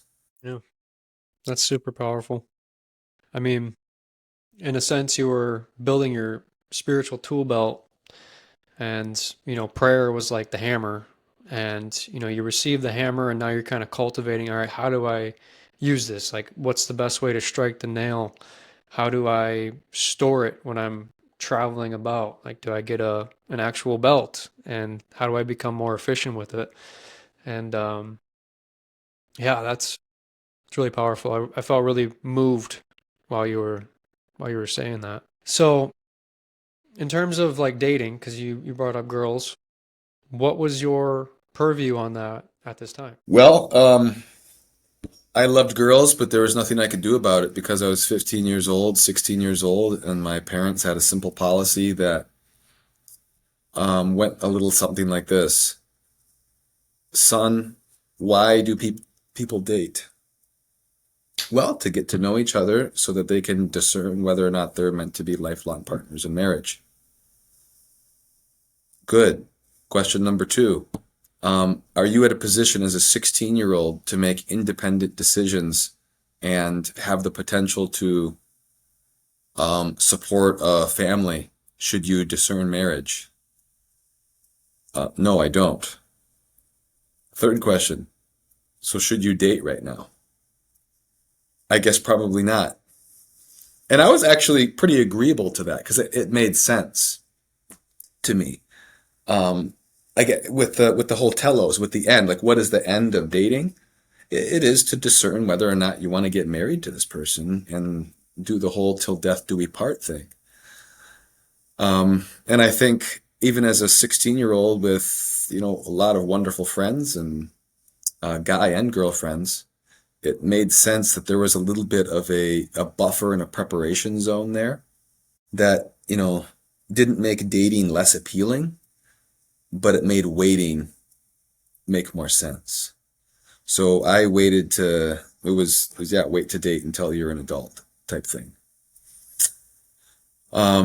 And I'm appreciative of the gift that brought to my relationships because I feel confident that some of my relationships with some of my female friends at that time probably would have been complicated and maybe even damaged and not what they should have been.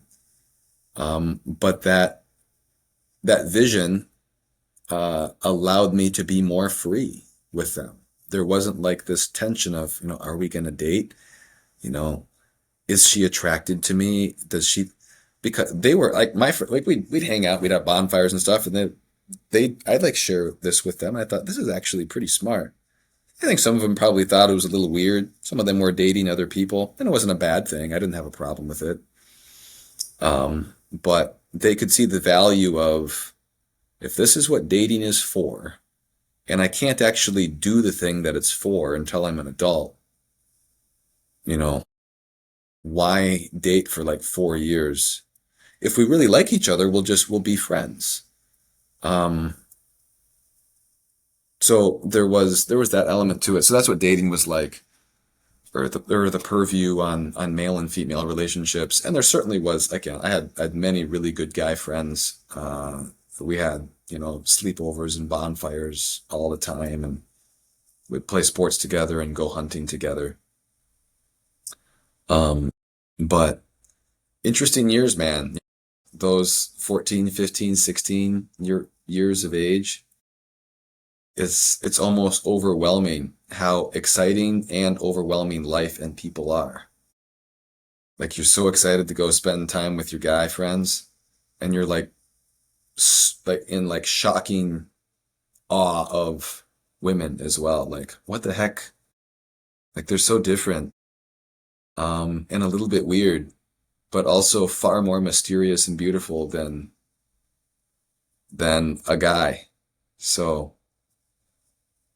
yeah, that's This that. period, this period was like, you know, from 0 to like 13, 14, you're more in the house and, you're learning from your parents with a little bit of like outside exposure, but now you're really starting to shape and form your identity in more of like the public sector. Is that fair to say?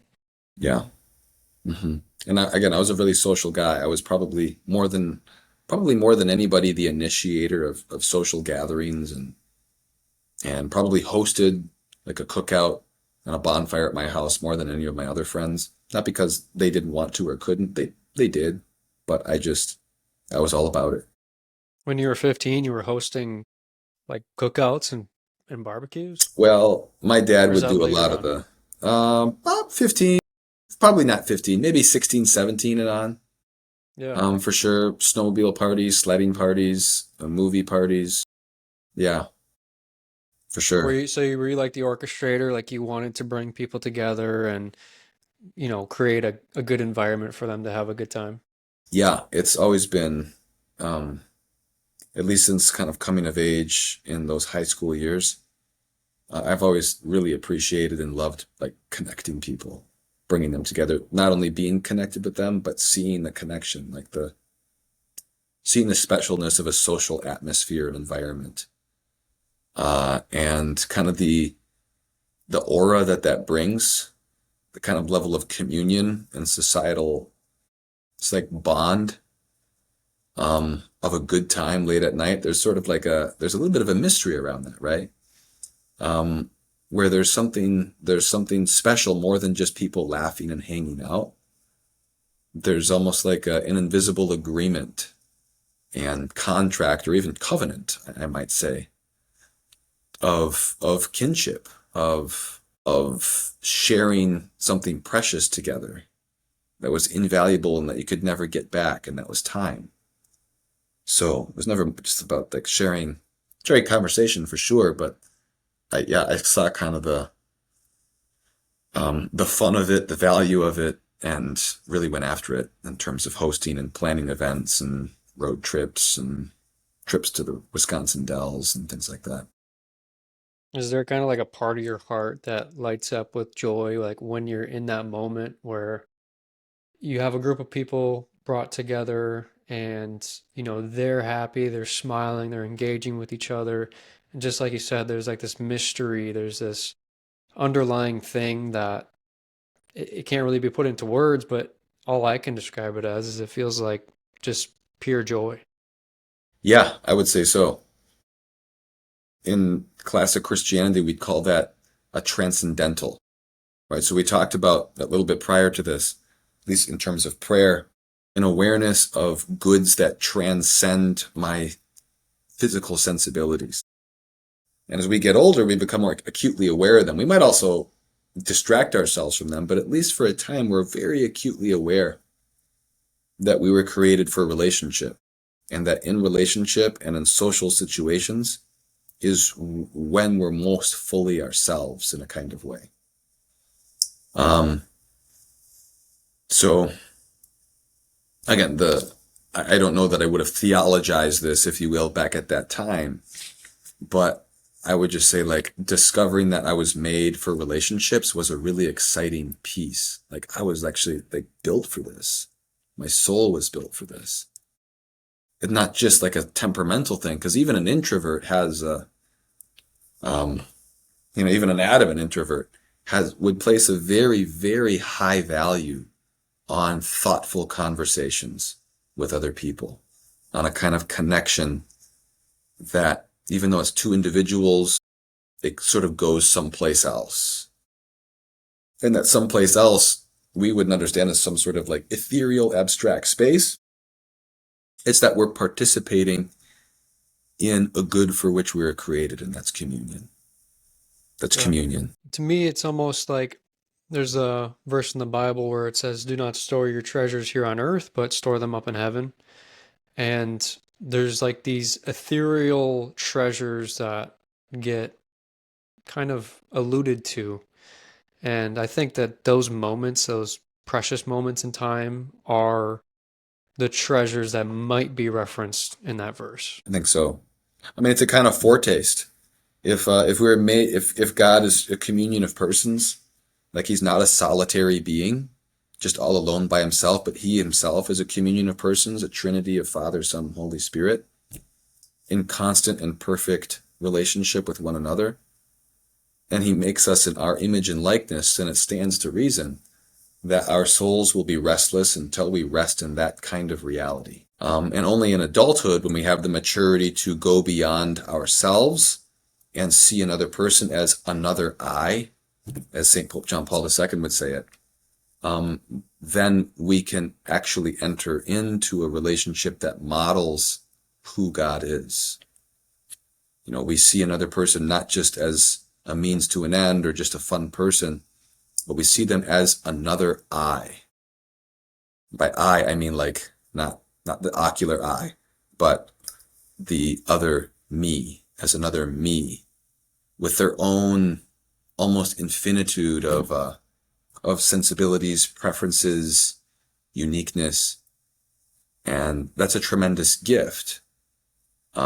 Again, would we articulate this as high schoolers? Probably not, but we're still experiencing it, but we just don't have like the vocabulary to put towards it. Yeah. I know you mentioned you hunted a lot with your friends. What did that experience kind of look like for you? What were you hunting? Yeah, well, one or two of my friends in particular, I see you got, is that a largemouth bass up on the wall behind you there? Yep. Yeah. One of my friends, the friend who I wrestled with, by the way, became a really good friend. We didn't like each other, but we became really loyal friends, and we would go fishing together and hunting together. I really enjoyed hunting for white-tailed deer, still do. Um, yeah, being out in the woods is a special time of just quietness. And, we mentioned the transcendentals. I guess maybe I could uh, just mention it here. That in classical Christian thought, a way that we'd articulate, like, why does a dude love sitting in a tree stand so much? So much so that he'd say, like, this is my church, brother. Like, I don't need to go to church. My deer stand is my church. Well, because there's at least three transcendentals or avenues by which we are brought to that invisible existence of God and his love and his perfection. One is beauty, so the beauty of creation. Seeing a beautiful sunset, everybody, no matter their religious sensibilities, stops and looks at that and they're like, there's something going on here and I'm not sure what it is, but it kind of makes me hurt a little bit. It makes me excited. It kind of gives me an inexpressible desire. Similar with goodness. So beauty, goodness, and truth are the three transcendentals that when we see them we know there's something more. It brings us beyond the space of just human capacity or faculties to something infinite. And that infinite is what we call God. And he reveals himself to us through these transcendentals of the beauty of creation or a beautiful composition or painting, the goodness of friends hanging out who really love each other, the truth of an authentic conversation about life. Those strike us to the soul because our soul was made for that. And so the more one experiences that, I think, the more one wants it. And we just get restless and kind of fed up with everything else that doesn't satisfy. Yeah. Did you have any like particular hunting experiences that stuck out to you during this time? Yeah, for sure. My first day of hunting, opening day, snot-nosed 13-year-old kid. I'm getting out there to my stand. I'm wandering in the dark. I don't really even quite sure know where I'm going. My dad just said, go that way, about 100 feet. And so I did. And I sit down and I'm just like, I couldn't even sleep the night before. And I'm out there. True story. I'm sitting there for probably a minute.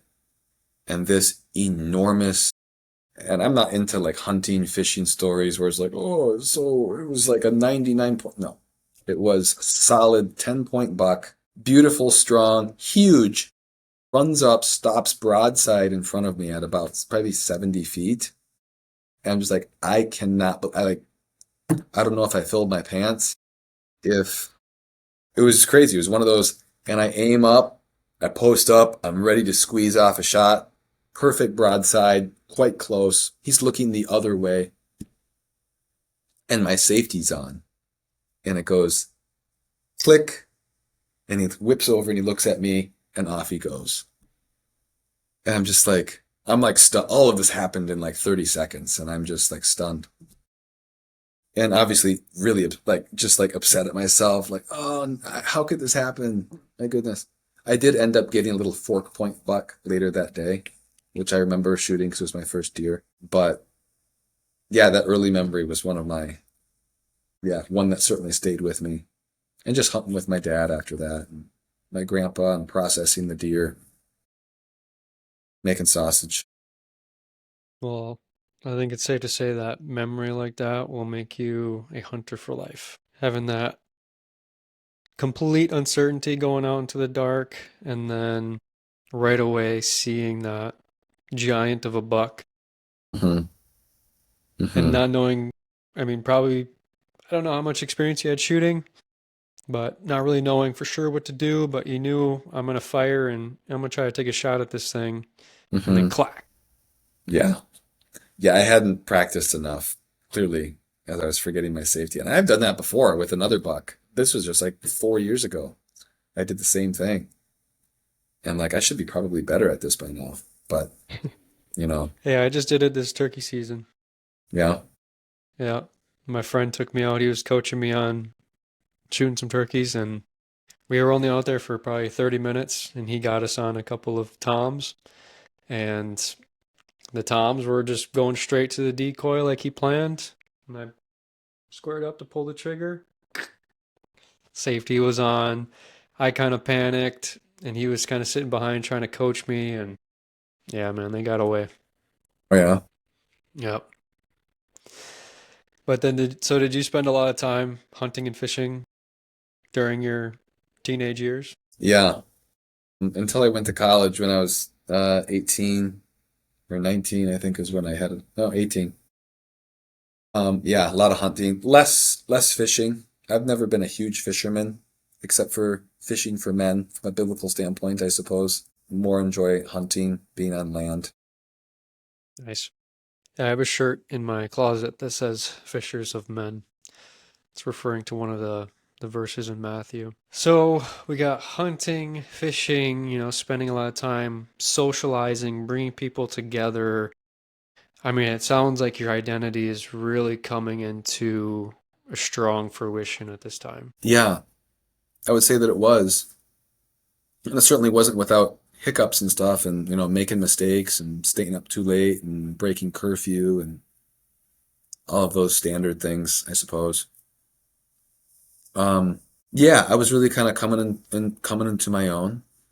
Um, like many high schoolers, I suppose, was still not like an infant or a toddler, but still kind of like caught up in myself and perception and what do people think of me. And I mean, just kind of vain of just wanting to impress as many people as possible, either by being the funny guy or being the guy who has this insane tan from being outside in the sun all summer doing fencing. So it definitely had a lot of vainglory, I think. Pretty high opinion of myself. Um, so it was at the same time, right? It's kind of unique, isn't it? Where I had a high opinion of myself while also being insecure about, people liking me, right? So both of those things happening can happen at the same time. When I was 16 years old, I met at youth group the woman who is now my wife, and that was a flashbulb moment. I remember right where we were standing, my wife, sweet Miss Rachel, over in the St. Charles Church across town here in Chippewa. Our friend Kiana Loomis introduced us. And I remember what Rachel was wearing, her earrings, and everything was just like, whoa, like I think this woman is kind of special. She did not have that. She did not have similar feelings for me, though. So although we couldn't really, I wasn't gonna date until, I was 18, was like, this is the woman like that I want to date. Yeah, but at that time we were just able to grow as friends. She kind of thought I was a hothead and a show off, and I probably was all of those things. She actually, my best friend, she actually liked my best friend Adam. And so he was pretty excited about that because she was kind of the girl in our friend group of like both him and I liked her. And we're like, well, may the best man win Yep. kind of thing. So we're not going to let Rachel come between a good friendship here. But we're also not going to just lay down and hand her over to the other guy. Right. So, yeah.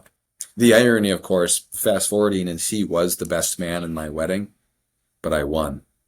So, may the Yep. best man win was our thesis. But I won the girl, and he was the best man. Did you include that story in the wedding ceremony at all? I think he did. Yeah. He's now happily married with three of his own kids. There's no hard feelings whatsoever at this point. No rivalry. No rivalry. So you meet the girl who is the girl of your dreams. She doesn't like you. She likes your friend, and you're a teenager. You're kind of learning about who you are, and like you said, you had kind of a high opinion of yourself, but at the same time, you're kind of like insecure. Like, what else? And you were still being homeschooled at this time, right? Yeah, yeah. I mean, ever I met Rachel and Adam. These were pretty high achieving people, 4.0 students. Rachel was playing three sports, and just from a good family, really loved Jesus, very humble person, everything that I wanted to be. And so that was big for me because it kind of like, holy cow, I got to take life seriously now as an adult. And so it was when I was 16 years old that I really turned things around in terms of effort, like higher effort with academics, like taking it to the next level. But also with prayer as well, I think taking that more seriously. I'll tell you one thing that really affected me was there's a speaker, a Catholic speaker on relationships and dating by the name of Jason Everett. I don't know if you've heard of him. He's fantastic. He came here to Chippewa. He's probably the most well known in the United States, possibly internationally. A tremendous speaker, him and his wife. So if anybody's looking for tips on dating, theology of the body, marriage, sex, and family, Jason Everett and his wife Crystalina are probably, in my view, the authorities on that. But he comes to visit and he just gives this great talk on like what we're for and like what our bodies are for. That God didn't have to create us with bodies. In fact, he created, who knows, perhaps millions, billions, trillions. of beings, intelligent beings without bodies, and we call them angels. But he decided to create beings rational like the angels, but that also had bodies. And it was the first time I stopped to think, like, God, like, he wants me to have a body. What is this for? Like, I don't need to have a body. Again, there's many examples that we have of creatures that don't have bodies, but that still can know and love him and serve him.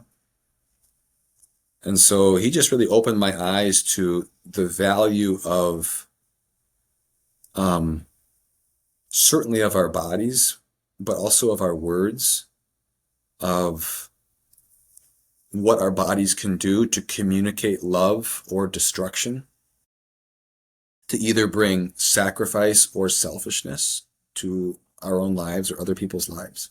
And that really took a hold of me, that reality. And I remember being pretty changed after that moment, and just like, I wanted to be nicer to my sisters. Like I mentioned, I wasn't terribly charitable to them all the time. But he's what really changed me. Like, I really need to love well. Otherwise, I'm wasting my life. So yeah, that was a signal moment for me. I was probably 17 years old. Um, but that's when I really started to take prayer more seriously to the next level, to take, like, I need to better myself to the next level as well. Um, and of course, sweet Miss Rachel was at this talk too, in her cute little backpack. Um, yeah, but she was talking to the girl I had a crush on before I met her. It was all very complicated. You know how high school is. Yep. Yeah, but that was a big piece for me of my life. That was the first, I think, in my adult moment of, like, my adulthood rather, of I'm created for something more, and I can either be an agent of love and purpose or one of destruction. I can really damage people's lives by how I act or treat them or speak to them. Yeah. I mean, it sounds like right place, right time type of a thing because you're in this stage of your life where your body's kind of changing, your hormones are changing still, like, but you get this message from this notable guy, and it just so happens to really connect with you. And it sounds like you really grasped and hung on to some of the ideas that he was talking about. Sounds like they had a really big impact on your life. Yeah, yeah, he did. I've had the chance to meet him a couple times and read a couple of his books, and um, I use him all the time for a resource for marriage prep with people. Were there any other notable influences that you had, role models, people that you looked up to? Yeah, I mean, a couple of my friends for sure. There was just one guy by the name of Andrew who I never actually got to know that well. He was 2 years older than me. But he would come to youth group, and yeah, he was everything I wanted to be as somebody 2 years younger than him. So I remember one time participating in the summer program called Totus Tuus that he was helping to lead. And he was working with this kid younger than me, maybe 12 years old at this point. I'm maybe 16. And this kid's really having a tough time with life. He comes from a broken family, just a lot of difficulty and suffering in his life. And Andrew's listening to him. He's listening to him. He's encouraging to him. He's being gentle even. But this kid is just like, I'm done. I don't want to be here. And he just walks out. And I'm just coming into the room. It's just Andrew and this kid. And then I'm sort of listening just to the back end of it. And he walks out. And Andrew just looks over at me, kind of with moist eyes, if you will. And he says, I just want to love. And then he kind of slowly walks out. And that was a big time influential moment for me, of seeing this young, cool guy who everybody looked up to, big time athlete, um, intelligent, just in that moment bringing everything down to, I just want to love well. And I could tell, like, his life was predicated on that. It wasn't predicated on being popular, on making a lot of money, on having respect or honor or power. It was just on how well he could live and love other people. So that was another influence. And I haven't seen this guy in probably 15 years, but hopefully I will because he doesn't live that far from here. He lives in the cities. But I'm going to tell him that. I've told this story, just as what I shared in the last couple minutes here, to who knows how many dozens of people, but never to him. So someday. Was there anybody else? Well, yeah, I mean, certainly my parents, especially my dad at this point, I think I was always just, again, very close to. Um, Certain priests, a youth minister I mentioned, some family friends who I went and I worked for over the summer and actually kind of year round. I worked on her farm. She was a lawyer, very like well put together woman career wise. She's a lawyer. Her husband's a doctor. Um, yeah, I had a lot of respect and admiration for her character. And then, so after high school, where did uh where did you go from there? Did you go to college? Yeah, so I went to the University of Mary in Bismarck, North Dakota. Just one second. Right, so where were we? We were talking about North Dakota. North Dakota and college, yeah. So I graduated spring of 2013 and fall of 2013, I wasn't quite sure what I wanted to do yet. Still very involved in my friend groups here and having fun working on the farm. Really learned to love working on the farm, being outside. Um, and part of me was really excited to go to college, but part of me was also like, I really like it here too. My friends are here. But so I ended up taking that fall semester off, if you will, to just work. And then in the spring of 2014, I went out to the University of Mary, which is a wonderful little gem nestled in the windswept prairies of North Dakota. So it's a private Christian Catholic school. And yeah, I went out there a little bit raw, just like I was homeschooled up at that point, and it wasn't like I had a shortage of social experiences, but from an academic perspective, like getting into that was a new adventure, and I was excited about it. So got started there. Was pretty shy at first, and I was going out in the fall. There was or a spring rather. So the challenge was I didn't have orientation with other students, and I wasn't a transfer student. So I didn't even have transfer orientation. I was just a new student in the spring, and there wasn't very many at all. It's just not that common.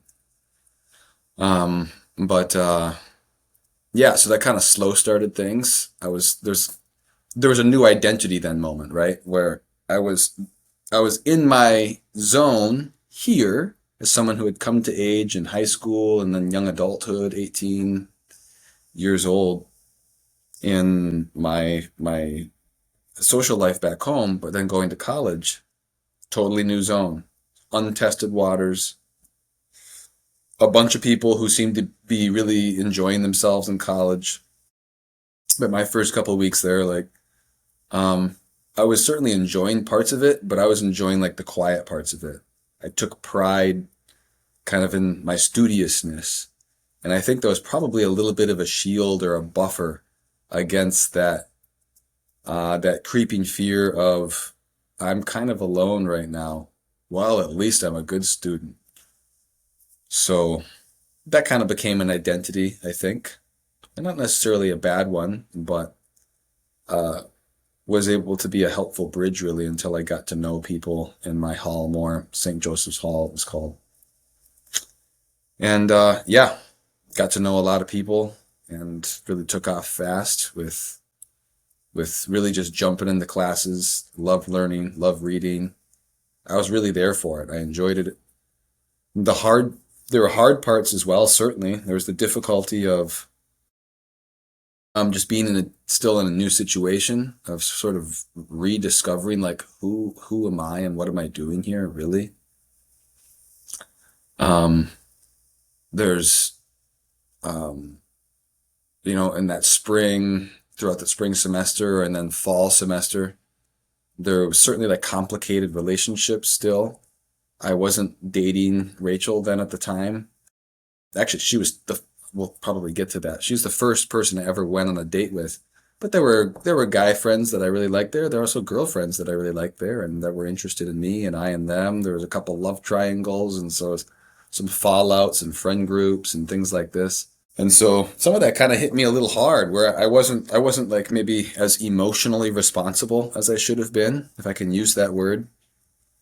Right. So in relationships, when we talk about rightly ordered relationships between guys and guys, guys and girls, whether it's people of the opposite or same sex, there's a kind of responsibility that comes with that, a kind of entrustment. And you get the gravity of that as an adult a little bit more.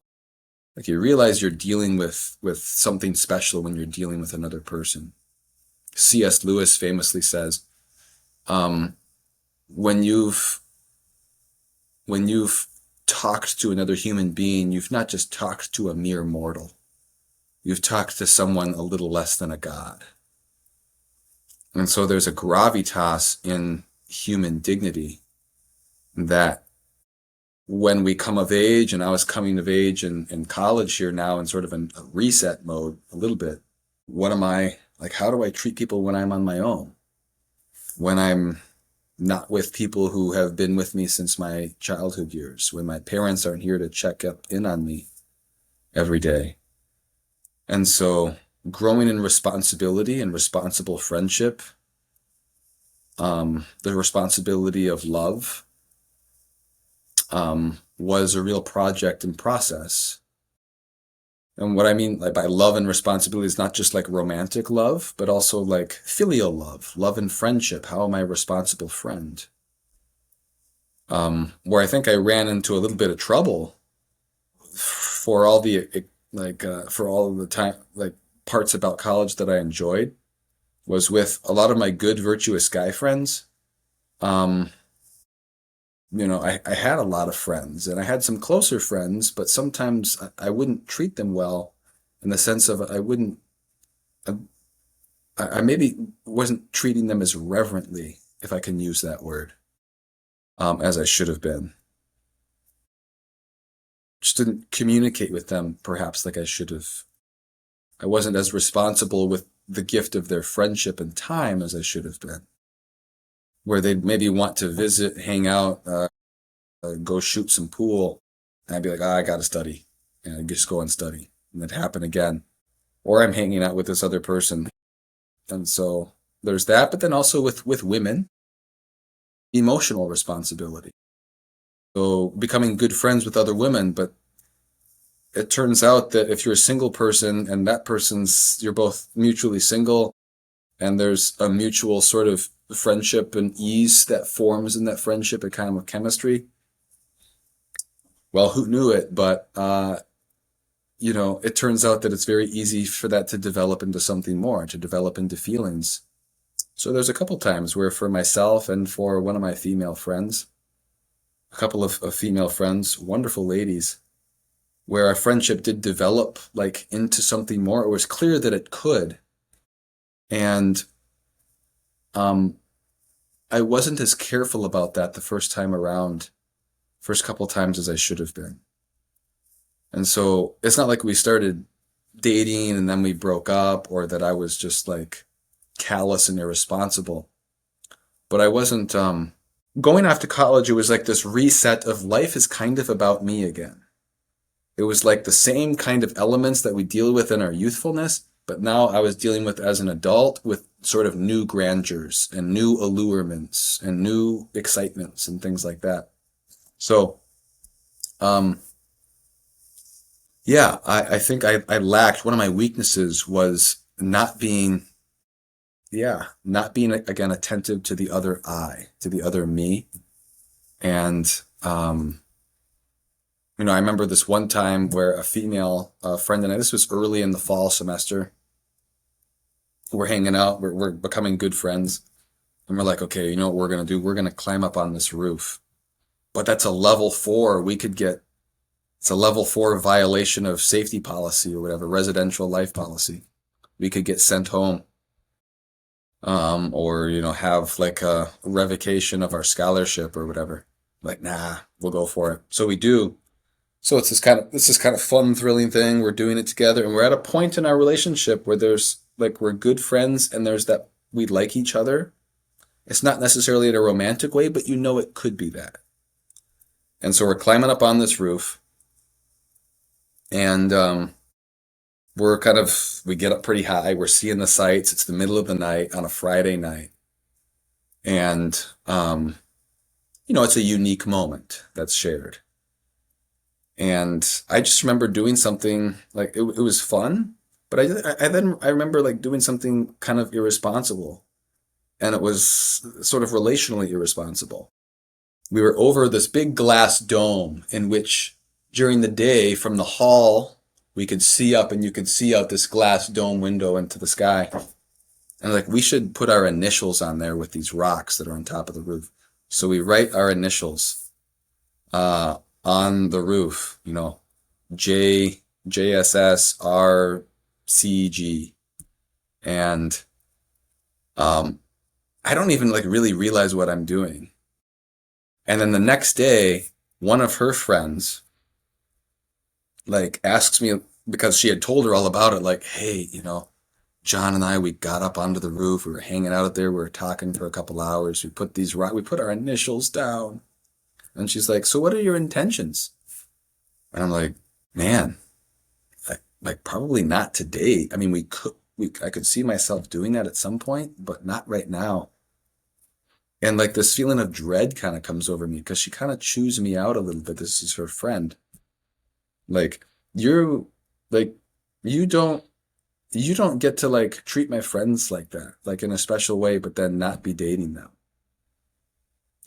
So that was a huge learning moment for me of being mature and responsible emotionally.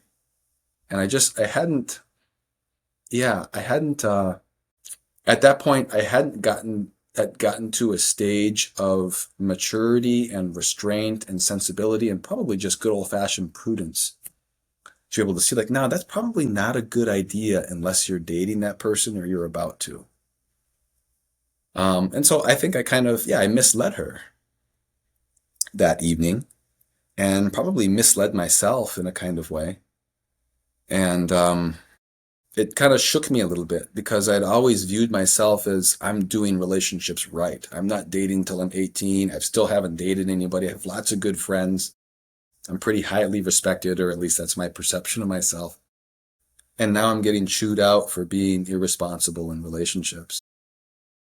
And boy, it was that feeling of dread because I had such a high level of value placed on friendship with this person, but also that whole like friend circle. And they were all kind of like, that was kind of a tool move, John. Um, I withdrew socially from that group for a while, and I spent a lot of time in the chapel praying and sometimes just like crying. Like it wasn't, again, it wasn't like that I did something horribly wrong, but I really felt it, that it could have gone terribly wrong. But this person that chewed me out was absolutely right for doing it. And it was at that moment I could see the potential of how I could have really hurt another person if somebody hadn't corrected me. And it was really humbling. Um, and so that's sort of stage two of like next level of, okay, wait, I really need to reorient my life because right now my life is really about me and it's about having a good time. And I'd go to church and stuff and still practice my faith, but I'd show up late for mass and I'd leave early. I didn't want to get involved in any other curriculars. I took life very much at my own pace there. I wanted to do what I wanted to do when I wanted to do it. No volunteering, no service stuff, no Bible studies.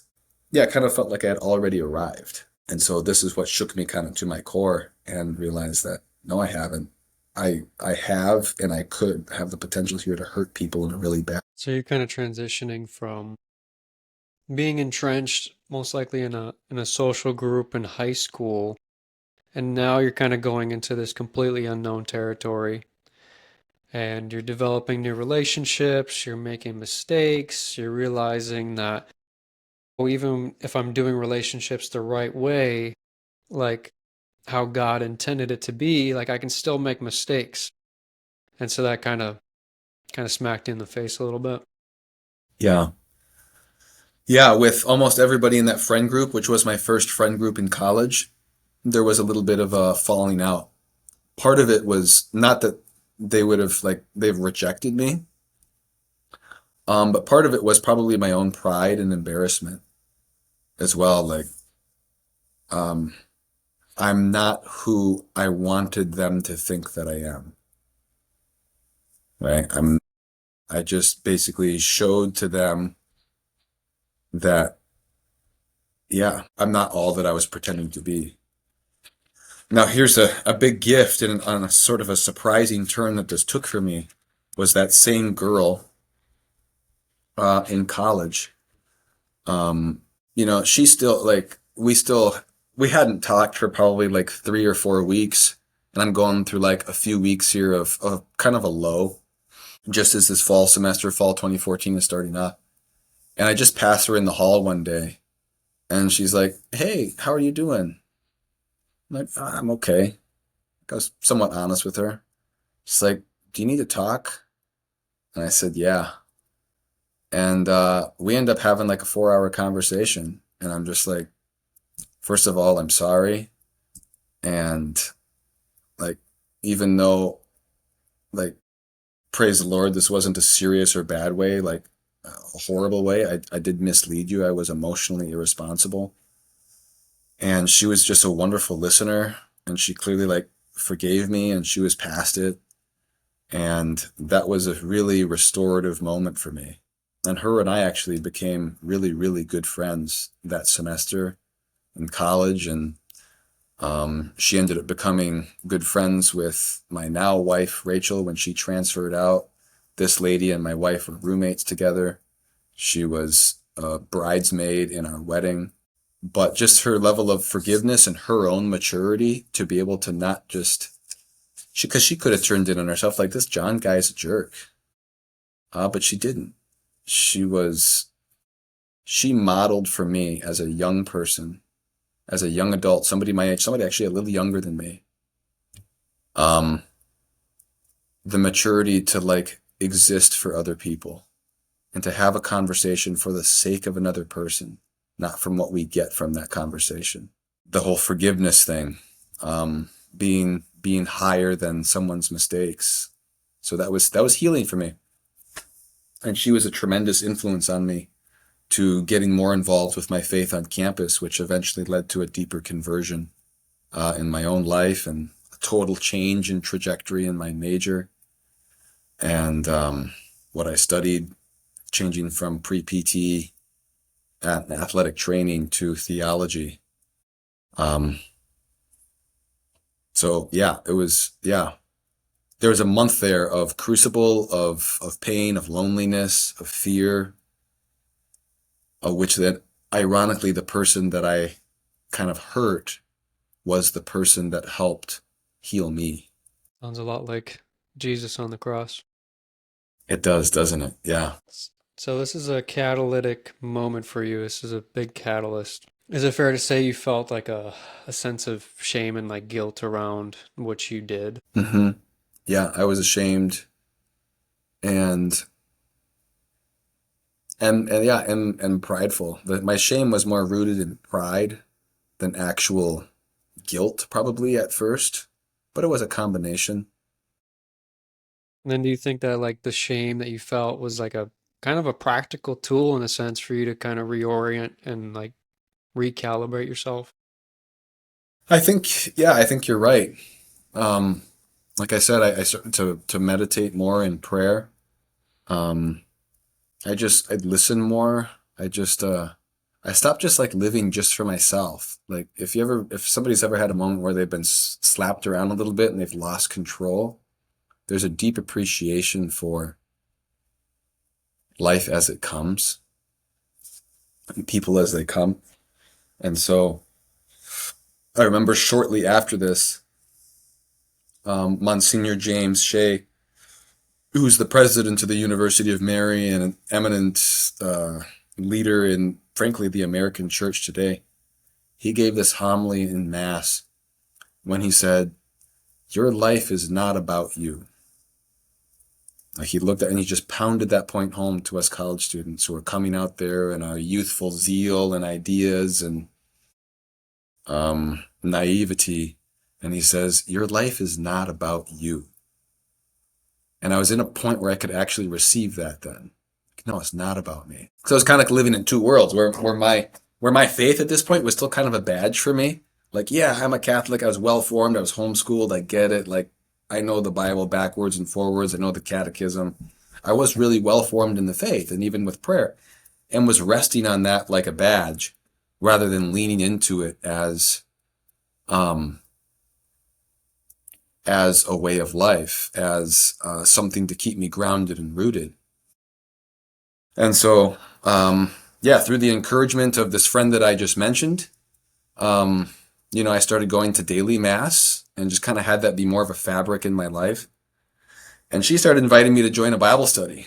And she started inviting me to join, to come to this big conference that this organization called Focus, Fellowship of Catholic University Students, which is basically a Catholic outreach program on campus. They lead Bible studies, small groups, do retreats and big conferences once a year for college students. And I was like, nah, I'm not really interested. She's like, it's coming up. It's coming up in January 2015 down in Nashville, Tennessee. You should really come. Like, no, I'm going to be home at that time. I'm going to be working on the farm. Got to make a few bucks. And plus, this costs so much money. It's $400. She probably invites me 6, 7 times. And the 7th time she invites me, she says, "John, I got to ask you, have you ever actually prayed about what God wants you to do right now?" As soon as she asks me this question, I remember right where we're outside of this little chapel on north side of campus, a couple people around, my backpack on, ready to go eat supper. And she asks me that question, "Have you actually asked God about this?" And I remember my heart sinking. Like, no, I haven't. And I remember going back into the chapel just with this realization of the orientation of my life and my relationship with God and my faith was largely, "God, what can you do for me? What are you going to do to make my life awesome?" And I never really asked the question as an adult with the agency to be able to answer, to be able to respond to his call. I never really asked him, "What do you want me to do for you? What are you doing in my life? What is your plan for my life?" And there was a moment of vulnerability there, where my relationship with God shifted towards a relationship with God that was predicated on what he can do for me and how he can help me, to one of actual love, of I'm here in relationship with you because you are love and I just want to be with you. What do you want me to do? I trust you. I ended up going to this Seek conference a couple months later down in Nashville, Tennessee, and of the moments in my life that was a pivot or a fulcrum for me, those 5 days from January 1st to January 5th in Nashville, Tennessee, were the most influential days of my life in terms of changing the trajectory of my life choices, the way that I viewed things. So I'm so happy for this friend of mine who encouraged and invited and challenged me to go. It was January 3rd. In fact, I was down there. There was a signal moment for me when I'm at this event. And it's a moment, as a Catholic, there was adoration that evening where Jesus in the Eucharist was brought out, and we believe that Jesus is really present. And I had all these intellectual ideas and truths up in my head, but he actually comes out in the monstrance carried by the priest, and there's 10,000 students and I, and all together as one body, if you will. We drop to our knees, and I start to weep because I realize, like, wait, this is actually the God-man. Like God is truly here. Not as an idea, as a doctrine of transubstantiation or whatever. Like, Jesus is here in my midst. And I felt this outpouring of the Father's love in a way that I hadn't. Just a forgiveness of all of my sins, with weight and sins that I was carrying with me. I felt a consolation of the spirit of just like God is good and I'm his child and that's his plan. So in that way, like I was so nervous to ask him, God, what is your plan for me? Because I was afraid he was going to give me an answer that I didn't want to hear. Like, oh, well, actually, I want you to do this and not what you're planning on or studying. But instead, the answer to that question was, I just want you to be my son. I actually just want you to receive my love. I don't want you to ask for another blessing or try to earn another good grade for the sake of some passing sense of accomplishment, but I want you to just receive the blessing that I've already given you. I want you to know that my favor rests on you already. I can't earn more of my love. All of this is happening in like an hour of adoration. And yeah, I was not really like an emotional guy at that point, but I just like the gravity of the reality of that takes hold. And yeah, I was changed. I mean, I was healed. I was given a new sense of supernatural confidence now, not just confidence in myself or my own life choices, but now confidence in if God is for me, who can be against me? And I suddenly wasn't so afraid of what people thought of me. I wasn't so anxious about getting good grades or, not that so my motivation of getting good grades still there, but my motivation was now one of freedom of, I want to do this for God.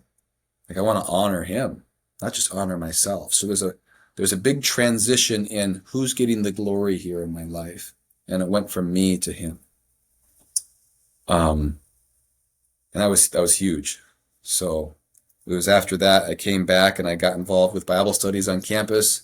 And I was like then vulnerable and would participate and wasn't worried about like this student knows more than me about the faith. I was just there to just be with people and to learn.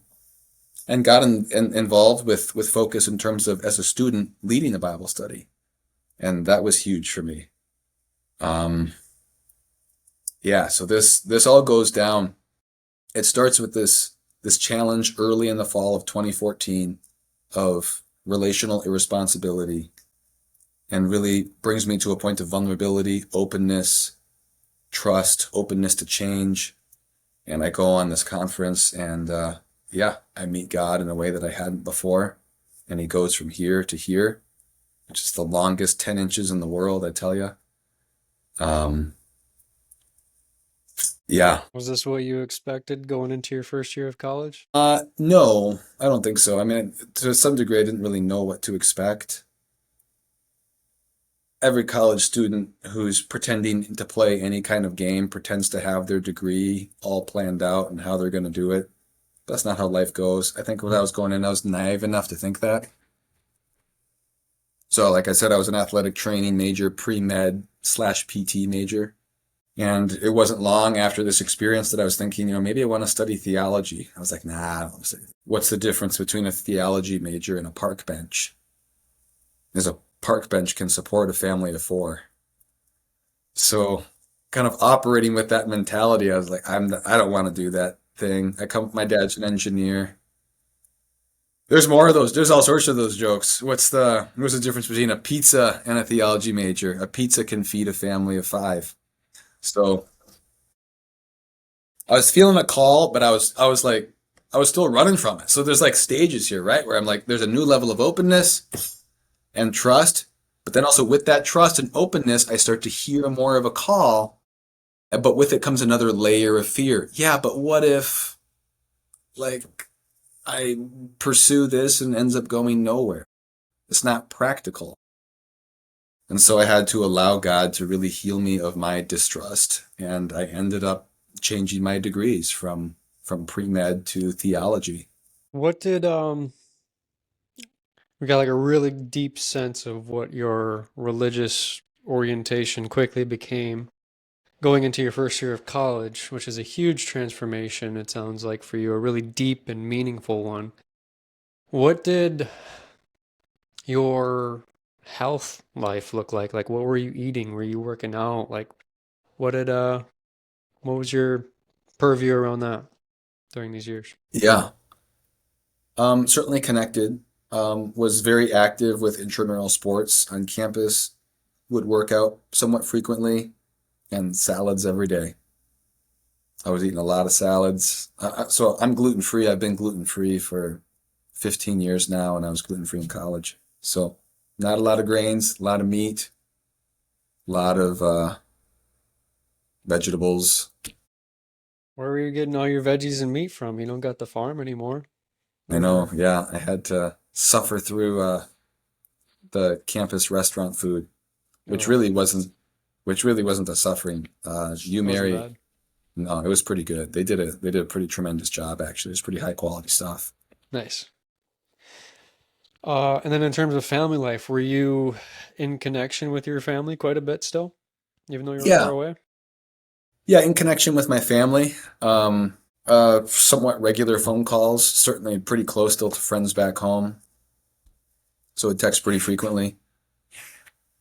And it was actually at this fall. I didn't mention this, but concomitant with this fall semester of difficulty, my crush in high school, Rachel, was going to UW-Madison for her first semester, and she did not like it there. She was having kind of a tough time there and just wasn't fitting in, and the secularism and hypersexuality of life there was just bothersome to her.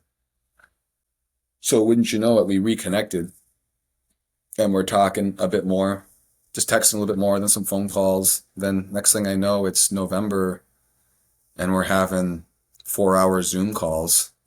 Remember when Zoom was a thing? Or no, Zoom, no, Skype. Skype was a thing. Yeah, may it live forever. And then uh, this was really interesting to development though, because she had friend zoned me 3 times over the prior like 2 years. And I was just kind of rolling with that, but I always felt like she was kind of the one. I had this deep sense that she was kind of, this is one of the reasons I didn't date.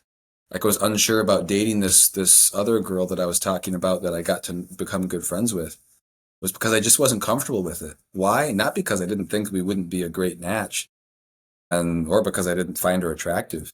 It's because I felt like Rachel, for some reason, was the girl for me. And I was just waiting around with no plan whatsoever, but just thinking like she's gonna, like this is gonna work out. Um, and we start talking again. She's not liking it there.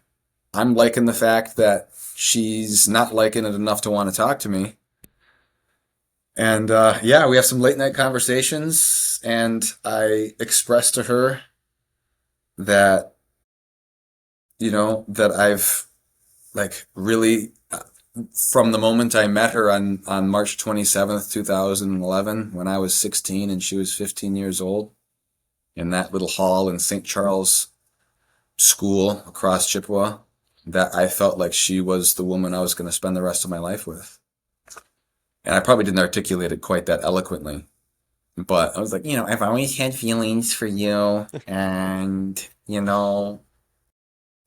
nice to be able to be talking with you now. Sort of that awkward first date type stuff. But we weren't even like dating at that point.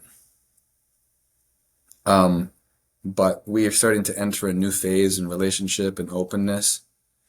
And yeah, so she challenged me this one night on November 11th, 2014. And she says, John, if you're serious about me, are you going to ask me to be your girlfriend? Because there's another dude down at Madison, UW-Madison, that wanted to take her on a second date. And I was like, yeah, absolutely, 100%. Would you, Rachel Hakes, be my girlfriend? And she was the first person I ever asked that question and the last person I ever asked that question. Yeah, so she came to Seek with me in 2015. So she was there, that experience that I was articulating. We were also just fresh dating. We're making these guidelines and like what kind of relationship do we want to have? And she rides the bus out back with me. She transfers to the University of Mary, and all my dreams are coming true. Well, with that, John, it's 3:20. I know. I think you're right that I guess a part two is probably in order because things are just starting to get good. Well, we have a pretty good cliffhanger here. Yeah. I'm getting kind of antsy in my seat, just trying to figure out what's going to happen and what's going on. So, yeah, for the audience, We're just going to do a part one. Part two is going to be on the way. We're going to loop back around and pick up right where we left off. And yeah, thanks again, John, for being on. And we'll see you on the next episode. Yeah, CJ, thank you for your time and your preparation. You're going to be very good at this. Absolutely. All right.